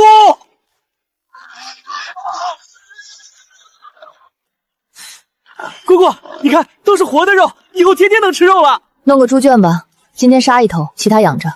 有人会敲家畜吗？把小猪都去世，以后养大就不会有腥骚味了，还长肉。真的吗？什么叫敲猪？我能敲吗？就是给野猪去世。我教你，学会了这活就交给你了。姑姑放心，我保证好好学，以后专门给猪去世。主公，此事您不用管了，我来。唉，要是牛太监在就好了，他去世可是一把好手。我来教。主公不可，你说我来做。带兵打仗都没这么累过，简直心惊肉跳，毛骨悚然。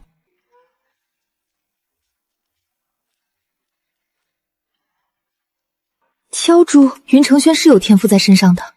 今晚就吃他。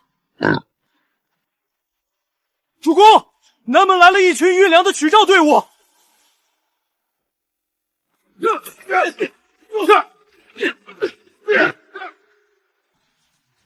许昭人应该还不知道割封遗嘱了。主公，这次抓活的还是干死了？好好说话。哦，能抓活的就抓，不行就杀了。开城门吧。还算他们有眼力劲儿。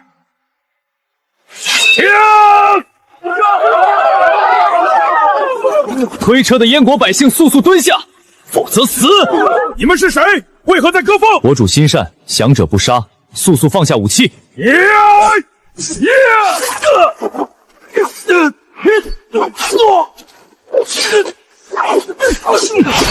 采石场还差劳力呢。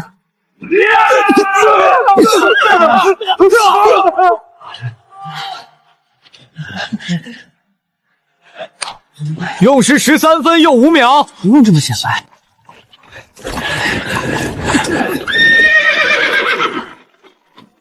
你们家中可还有亲人，可愿意到割凤城来生活？如今割凤归我所有，进城帮我干活。青壮年每天包一餐午食，得1斤半粮食；老弱干活也有粮。当兵每月半担粮。更重要的是，进城我能保障你们的安全，不再被蛮夷抢，被山匪杀。进城真的有活干，有粮拿？自然。眼看入冬，尽快把过冬的粮食挣出来。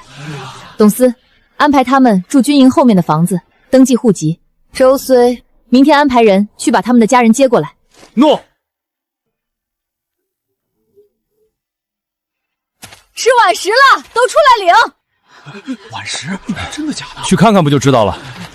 排好队，主公心善，今晚免费给大家吃一餐，明天起就要靠你们自己挣粮了。快点快点，你们运气好，今天杀了一头野猪，这粥里放了不少骨头，香着呢。真给我们的？那当然，吃饱了明天才有力气干活。张三哥，我怎么感觉这么不真实呢？我们进城了，以后就有事做有粮领了。那女子说当兵1月能领半袋粮。张林，我想去当兵。当兵容易死人啊，万一不当兵还不是一样死？如果不是割缝被攻下，我们运粮的这些人能不能活着回去都不一定。主公，梨花村的人到了。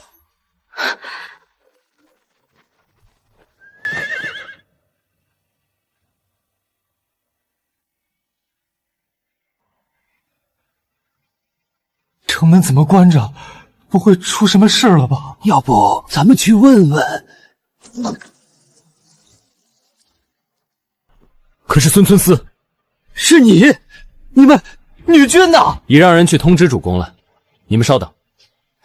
这割缝，不错，割缝现在是我家主公的了。啊，这才几天，割缝就变天了。孙村司、苏村司，好久不见，先进城吧。女军，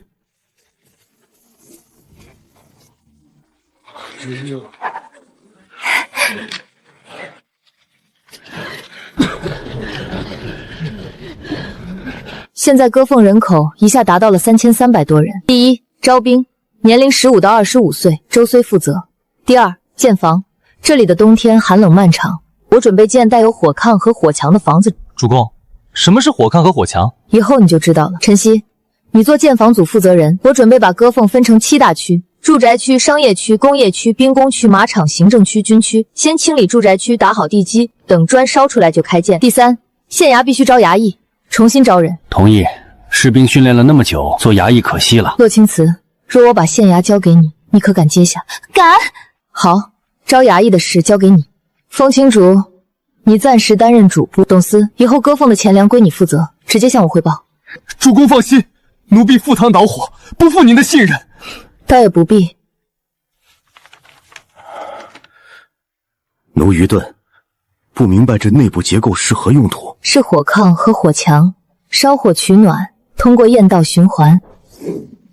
你家小子去当兵，好啊！1月拿半收粮呢。好是好，就是容易死人啊！现在做什么不死人？要不是我老了，我也去当兵，杀蛮夷。走走走，咱们去报名泥瓦工，看要不要我们。真没想到，这次竟招了658名士兵，其中女兵就有186名。下中！打紧，以防去招人断掉哥斯山引来的水源或下毒。我先去探探情况，你带队跟上。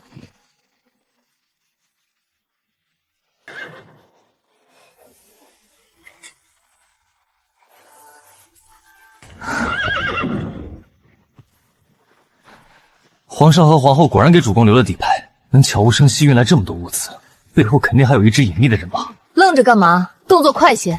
诺。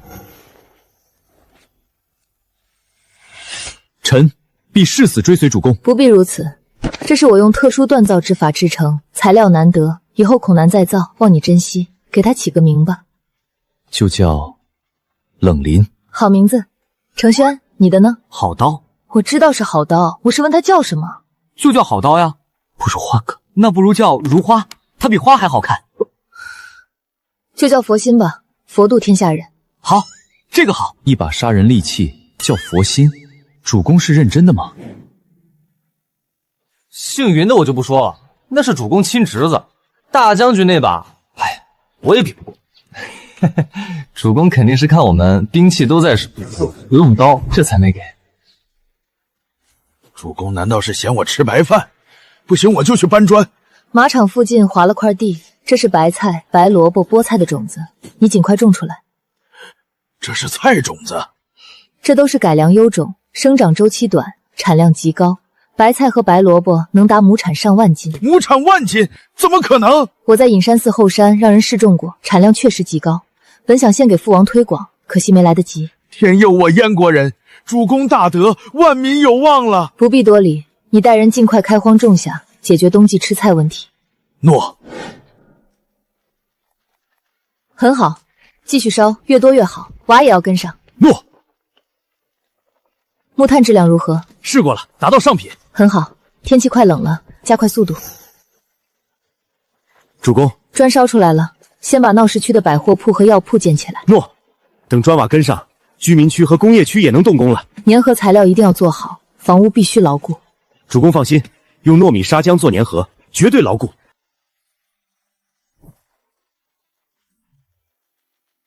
主公，我们现在缺建房的木匠。好，我回去调些木匠给你用。这是药铺和杂货铺需要的货架、柜子，用砍来的桦树、松树尽快做出来。诺。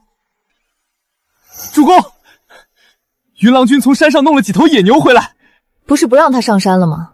这家伙最近打了1头豹子，10多头狼，20多只野山羊，还有200多只野鸡、野兔，这都要把山里野物霍霍绝种了，太不让人省心了。您太忙，他嫌无聊，就跟着外出找铁矿石的队伍跑深山去了。几头？能驯服耕地吗？5头。云郎君说要吃牛肉，有1头被他砍了1刀，其他都是穿了鼻子硬拉下山的。看到没？我姑姑给的80斤，要是我姑姑来，非吃了你们。砍哪儿了？还能救吗？砍在臀部，也让锁前看了。云郎君起初还闹情绪，说军医不能给牲口看病。我一说要找您，他立刻怂了。姑姑，那牛都受伤了，让他默默死去不好吗？我看锁前给他灌苦药，他叫的可惨了，肯定不想受这个苦。好死不如赖活着，你是不是故意砍那一刀的？没，就是不小心。早知道我多用点力，把牛屁股劈下一块肉自己烤。野牛要是驯服，不仅能干活，还能生小牛，到时候随你吃。别乱跑了，好好跟周将军用佛心练刀法。哦。晚上杀2只兔子，做冷吃兔。好，我最喜欢冷吃兔了。主公，找铁矿的人回来了，说有要事禀报。主公，不负所望，铁矿找到了。是铁矿，这是极其优良的炼铁原材料，在哪里？量怎么样？歌凤长树村，连着几片山全是这种铁矿石。村里还有人住吗？那村子偏僻，本来就没几户，如今怕是早就没人了。你做得很好，辛苦了。明早我们去长树村。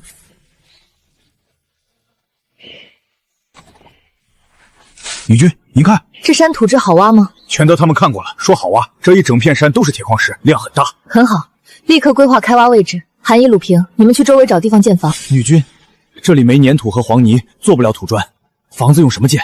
先建简易木屋，就地取材，速度要快。冬天一到没法挖矿，必须抓紧时间。诺。除了明哨，还要设暗哨。这铁矿对我们至关重要。主公放心，现在生意太难做了，手里这400多奴隶，每天人吃马嚼的。要不是你们俩说有买家，我才不冒这个险。希望这次顺利吧。快到歌凤了，希望女君还在城中，不然……站住！从此路过，留下摆路钱。我们护卫才6、70人，那400个奴隶都是绑着手的，打起来纯粹是拖油瓶。虽然这帮山匪兵器五花八门，看着不专业，但真打起来肯定有伤亡。我们只求财，不害命，留下过路费就放你们走。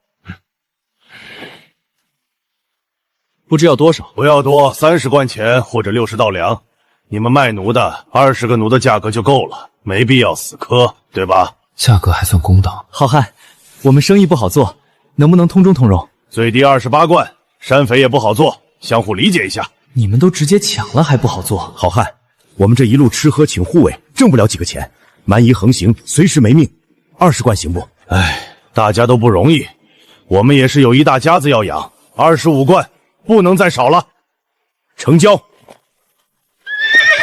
梅掌柜，女君，你们这是准备干架吗？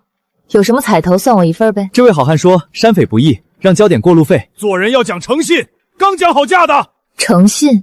这路是你开的，树是你栽的？不是。既然不是，你凭什么收过路费？你们是哪儿的山匪？报上名来。五虎山赵二，此事与你无关，速速离去，不然连你一起收。五虎山山匪约500人。是一群宿匪，只求财不害命，妥妥的壮劳力。钱呢我是没有的，不过我有刀，如果不服可以打一场。不过我手下下手没轻重，缺胳膊断腿是常规操作，要试试吗？怎么感觉他比我更像土匪？打就打，谁怕谁？你很不错，大侄子，交给你了，别弄死。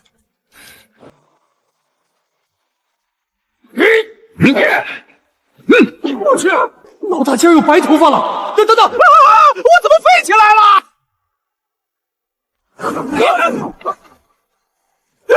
救命啊！怎么样，还要收过路费吗？不用了，你们走吧。女君，想不到你竟把歌凤攻下了，现在歌凤是你的了。算是吧，你们这些奴隶都卖给我是吧？这位是我的族叔梅菜，部分奴隶是他的。梅氏家族到底怎么起名的？梅菜，欢迎你们到歌凤来。305名青壮年，男215人，女90人，全部编入军部。周随，明早安排人开一条从长树村到城里的小路，铁矿石运回城不能走官道，太危险。诺。说说五虎山什么情况？五虎山山匪原是附近活不下去的村民，他们是歌凤县最善良的山匪，只劫财不害命，也不劫色，遇到穷人直接放行，只抢商户，不杀人，过路人能给钱，他们抢的够吃？不太够，听说挺穷的。不过五虎山地势险要，上山路崎岖，还有悬崖，易守难攻，打下来不容易。看来要把这伙人弄下来干活，得想个办法。梅掌柜，以后有棉花、粮食、油盐、药材，有奴隶也要，都可以送来。另外，歌凤的事还请各位保密。女君放心，我们绝不说出去，也会管好手下的嘴。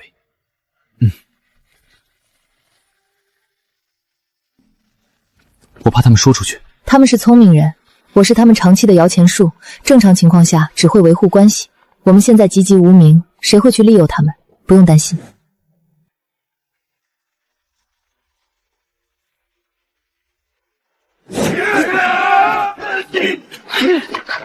想从此路过，留下买路钱。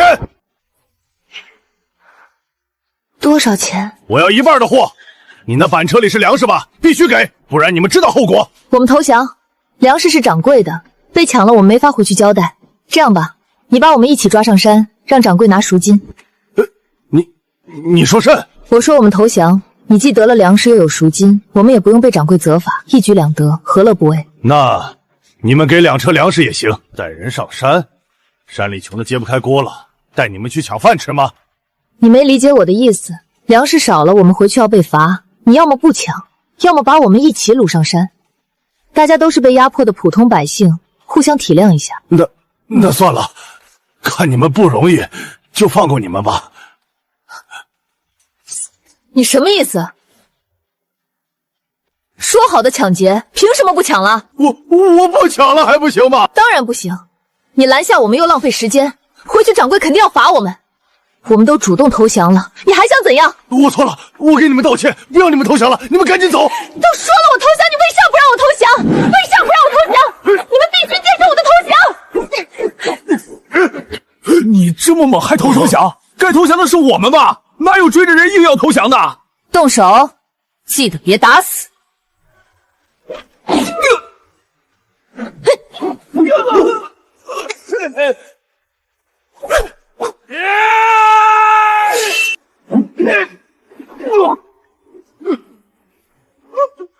停！何事？我吃错东西了，一会儿再打，记得等我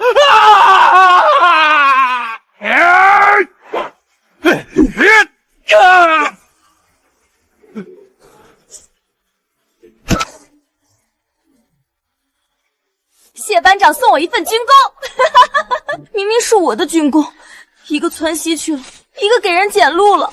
算了，好歹有集体军功。我打了这么多年仗，就没见过这样事儿的，哪有追着人投降的？娘的，早不拉晚不拉，偏在这时。那个，我好像走错了。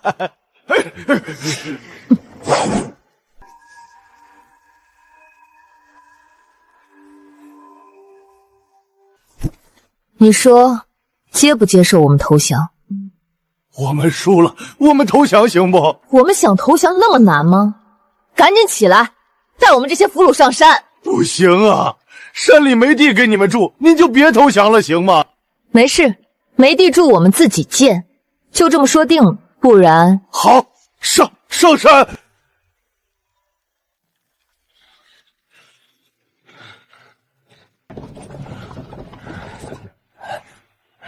他们真投降了？有什么办法？不接受，兄弟们全得被打死。要是他们上山大杀村民怎么办？应该不会吧？他们没杀咱们一人，我猜他们是看中了五虎山，想鸠占鹊巢做山匪。完了，我们肯定要被赶下山了。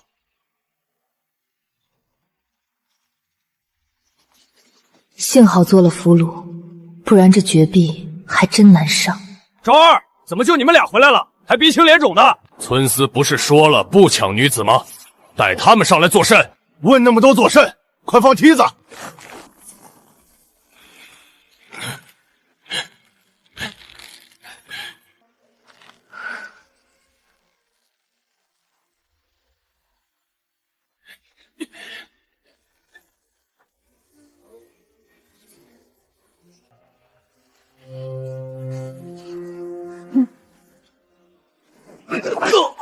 你们干嘛？赵二，这什么情况？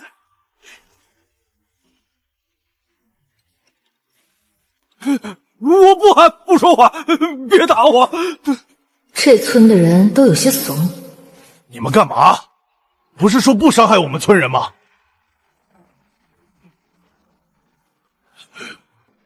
你们骗我！没事，别紧张，他们很快就上来了。这是紧张的事吗？这关系我们全村人的生死！我劝你别乱动。不知小娘子带人到我五虎山作甚？歌凤现在是我的，我不允许地界有匪患。看在你们没乱杀无功的份上，给你们投降的机会。歌凤是你的，不是被曲昭人占了吗？不知山下我们其他的村民可还有命在？自然，我们不乱杀无辜。我现在给你们一个选择，降了做我歌凤的民，否则我们只能剿匪。这个选择还叫选择吗？如果我们降了，是把我们赶回原地吗？以前的村子早烧没了。跟我回歌凤县城，城里有活干。可是服劳役，帮建房、挖矿、伐木，不同工种其劳不同。伐木包50，每天1斤半粮；挖矿包3餐，每天1斤半粮。此话当真？还有酬劳？当真，还可以当兵，食宿全包，1月半食粮。好，好，好，终于有人要我们了！我们下山去歌凤，大家快收拾东西下山，别让贵人等急了！好嘞！这剧本不对啊，这么轻易就降了，那我搞这出投降戏码干嘛？我还想活动活动筋骨呢，就这。你们山上抢的财物我们要没收。那是自然，贵人，我现在就带您去仓库。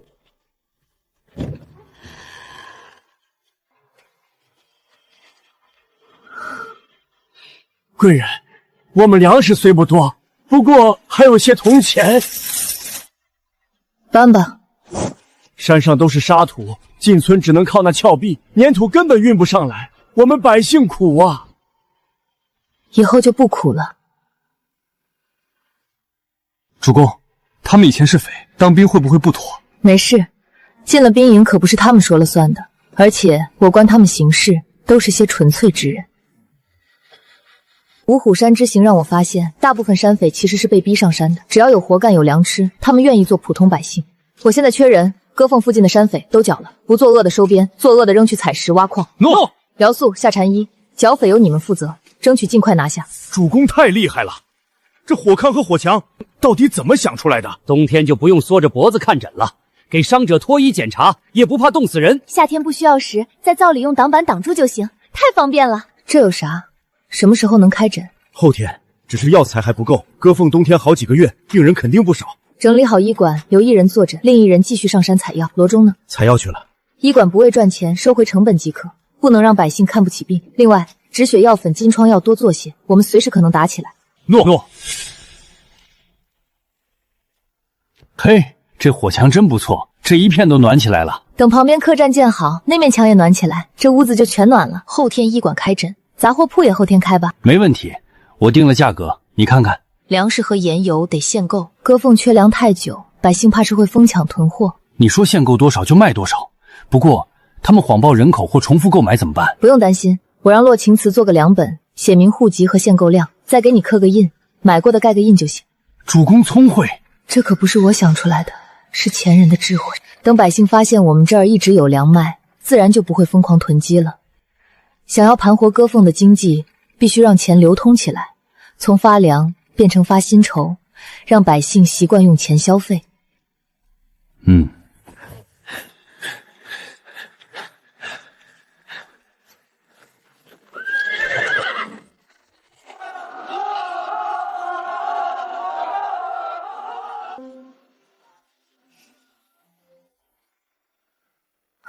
这几天你们尽快把全城百姓的粮本赶出来，明天下午派发，顺便通知杂货铺和医馆开张，每人每月限购多少？主公，时间太紧，数量太多了。我让穆青和穆婉白来帮忙，衙役打下手。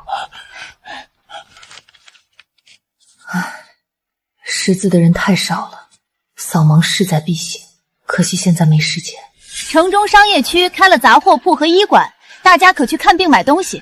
有粮食卖吗？当然，不过为防囤积，粮食、盐油、布匹一律限购。现在发粮本，户主钟云。钟云是我儿，他去挖矿了，我带领。咱家9口人，能买1担多粮呢，全买了放着。咱家5口人在外干活，每天能挣不少粮了，不如买点布做冬衣，眼看天冷了。行，有盐也买点，没粮我这心里就是不踏实。阿爹，明天真能买粮，还有布。主公说能就能，怎么就限购呢？要不限购，咱家存的那些钱能买多少粮囤着啊？饿怕了。阿娘，现在很好了，等住宅区建好，咱租一套。听说那儿有炕，烧火连墙都暖。要是真的，那可是天赐之物。阿奶，明天你一定带阿爷去医馆看看。好，你好好帮主公看马。本以为熬不过几天，没想到主公来了。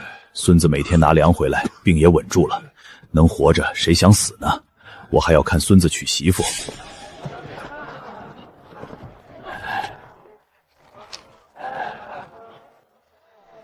只要钱流通起来，割缝的经济就活了。什么情况？你们怎么把城门关了？又开门！等一下，我怎么感觉有些不对劲儿？能有什么不对劲儿？就一个小城，10天半个月不见人影，估计偷懒了吧？今天到底怎么回事？都没人出来迎接，没点礼数。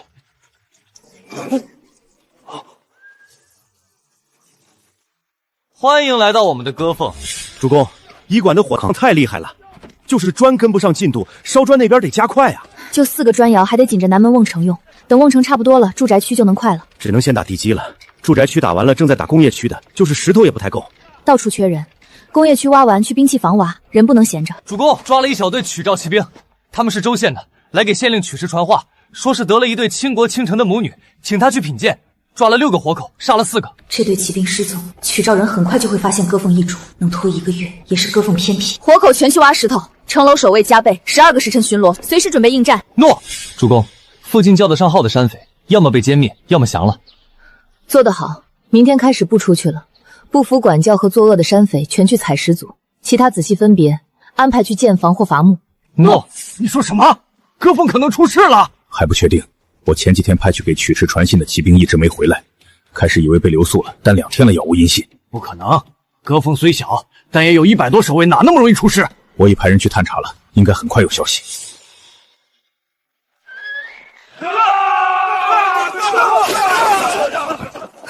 密林的树该砍了，刚好缺柴烧。那边密林中应该还藏有老鼠。你也去吧。是。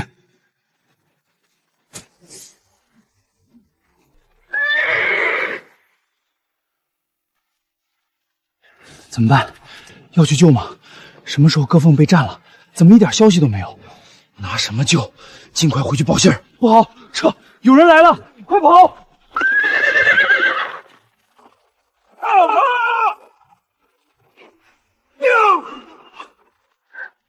这陌刀跟他真配。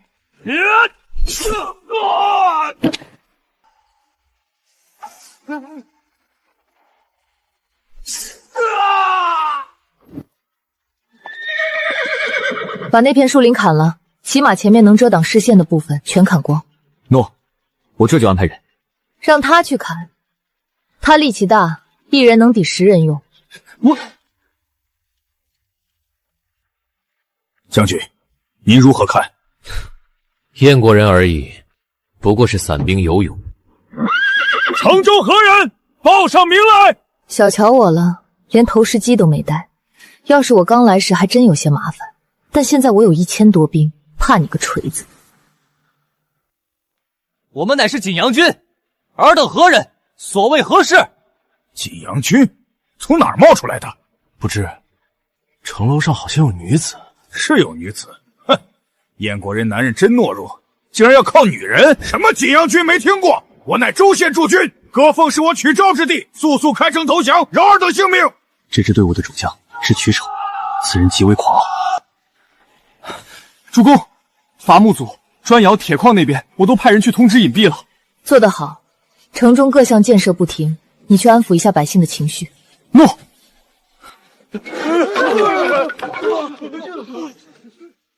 大家听着，城中有主公，有我们景阳军。主公能从曲昭人手里把城夺回来，就能守住。这是我们的城，我们燕国人的城。只要景阳军在意一天，绝不允许蛮夷踏进歌凤半步，除非他们横着进来。大家不必担忧，继续干活，把房子建好。这是主公为你们建的，以后这里就是我们的家，我们一起守护它。是啊，这是我们的家，好不容易能吃饱饭有活干，日子有了盼头，谁也别想夺走。主公说了，你们的任务就是建房。歌凤的冬天会冻死多少人，大家清楚。这房子是救命的，大家别辜负主公的爱民之心。大家动作快点！好嘞，建好我们的家。站在门口成何体统？一会儿客人来了，像什么样子？都快打仗了，谁还来买东西？掌柜的，外头都要打起来了，您不担心？担心什么？我该担心的是曲昭人能有几个活着回去。女军早就有了万全之策，安心待着。歌凤自古就是我燕国人之地，尔等蛮夷烧杀抢掠，十恶不赦。我要是你们，早就抹脖子自杀了，免得弄脏我大好河山。无知燕国人，口出狂言！狂？老子狂你阿爷，还无知燕国人？你们曲昭人的文字凑得齐100个吗？100可说得过来吗？是不是还得加上脚趾拖了些一个个文你们同族的臭脚丫子？这小子不仅会国粹，埋汰人也一套一套的，专门往人肺管子捉。当武将屈才了，该去当个外交官，喷死敌人。可敢下来与我一战？手底下见真章！有何不敢？我这就来取你狗命！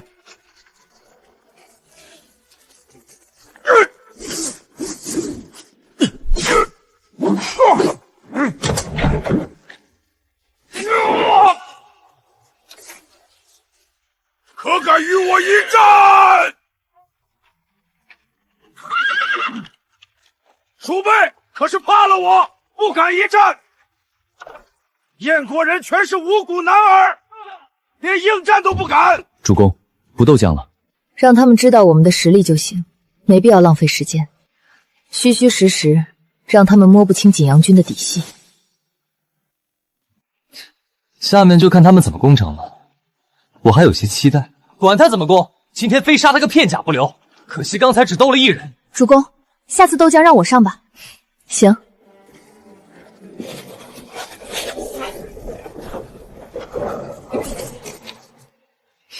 虽没草船借箭那么厉害，但也不少了。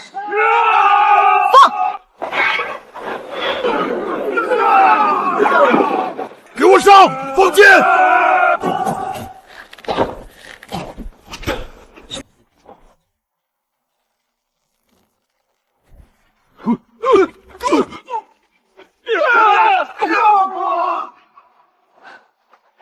因为这倒霉体质，我们只能在角落待着。这军功拿的奇奇怪怪又莫名其妙，不知道能不能淹死几个。我得再补一箭，只要射在他们1米范围内就行。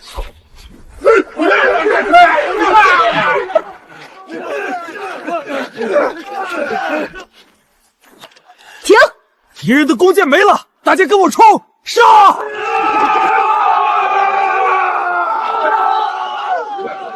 开城门！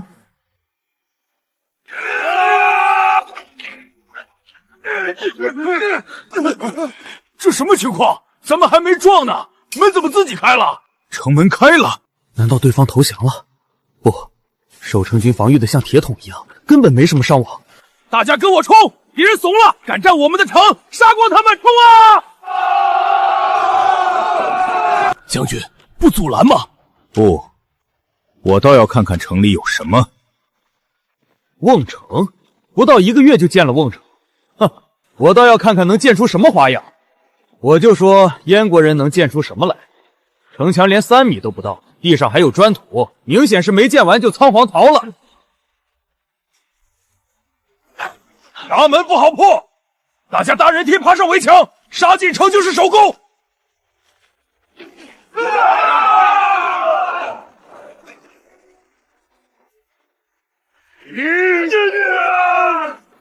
不费一兵一卒，瞬间坑杀几百曲赵大军，对方连还手的机会都没有。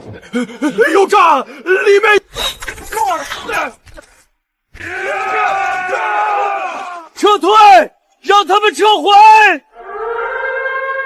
关城门。撤退！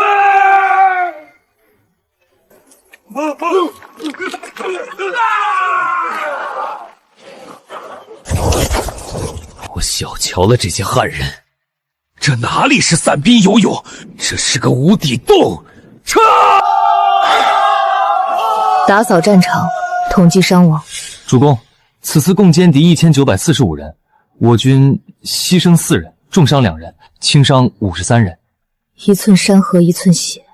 主公，我们已用最小的代价重创曲赵军，战争必有伤亡，您不必自责。在歌斯山选一块高地，厚葬牺牲战士，让他们看着我们怎么杀蛮夷，看着百姓日子越过越好。以后那里就是我们歌凤的烈士陵园，家属抚恤金务必足额发放，享受优待。诺，今天捡了100多贯钱，发财了。主公，我提议在大金山设岗哨，那边山高，能提前发现敌情。可以。主公，是否在城门前设帐，比如撒旗利、设鹿角木、巨骂、挖陷马坑？全安排上。这一次曲招人是来探底的，下一次我们将面对准备更充分的大军，必须做好万全之策。铁矿、砖窑、炭窑那边必须多派些人去。曲招人调兵起码要2天，这2天把成品全运回城。曲招人很可能会围城，我们要做好打持久战的准备。诺。等兵器坊建好，就可以搞龙鳞弩和8牛弩了。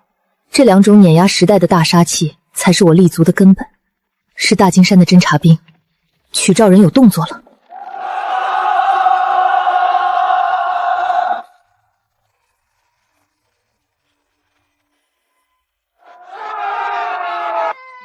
曲招人竟拿燕人百姓当炮灰，约有8000敌军，队伍前方还有数百燕人百姓，有小孩。卑鄙小人！你去安抚城中百姓。诺。城里的燕人听着，速速开城门迎我们进去，不然就把这些燕人全杀了。你们只会耍这种阴暗手段，让人不齿，有种堂堂正正打一场。不知你们用了什么诡计，阴了我们几千兄弟。我不和你们废话，1刻钟后不开城门，我每5息杀10人，直到杀光为止。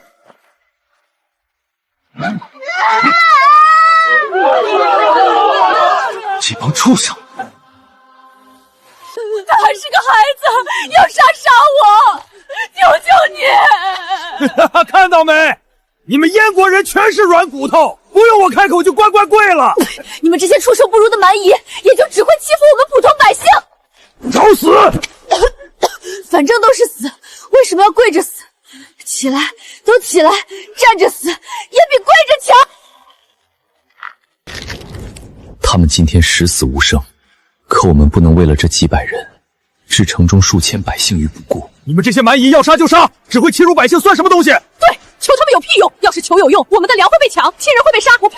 你们这些蛮人！燕国人就是天真，死有很多种死法，我倒要看看你们一会儿怎么跪着求我给个痛快。将军，要不把这些燕国人都处置了？既然不怕死，城破之时再好好清算。阿松别怕，很快的，不疼。阿娘陪着你。你说我先砍哪儿好？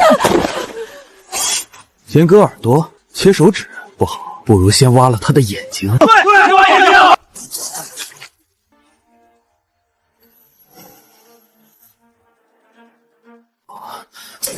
天罚，天罚！老天开眼了，来救我们燕国人了！是主公，是主公出手了！是主公，果然神鬼莫测。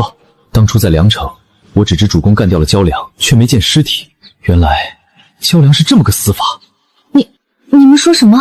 这是主公做的？公主原来这么厉害，难道这也是隐山寺高僧教的？我给高僧们赔礼道歉。拿燕国人百姓威胁歌凤，还想拿孩童开刀。既然如此，我送你们去见祖宗。魏将军死了，我们柳湘郡最高军事将领没了。是天罚，天罚！老天开眼了！天罚？难道老天真在帮燕国人？天罚是天罚！撤！快撤！是天罚！大家快逃啊！魏将军死了，被天罚了！云南将军和县尉都被天罚了，快逃！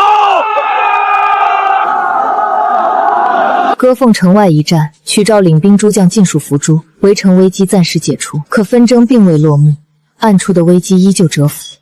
好戏未完，诸位敬请期待第3季。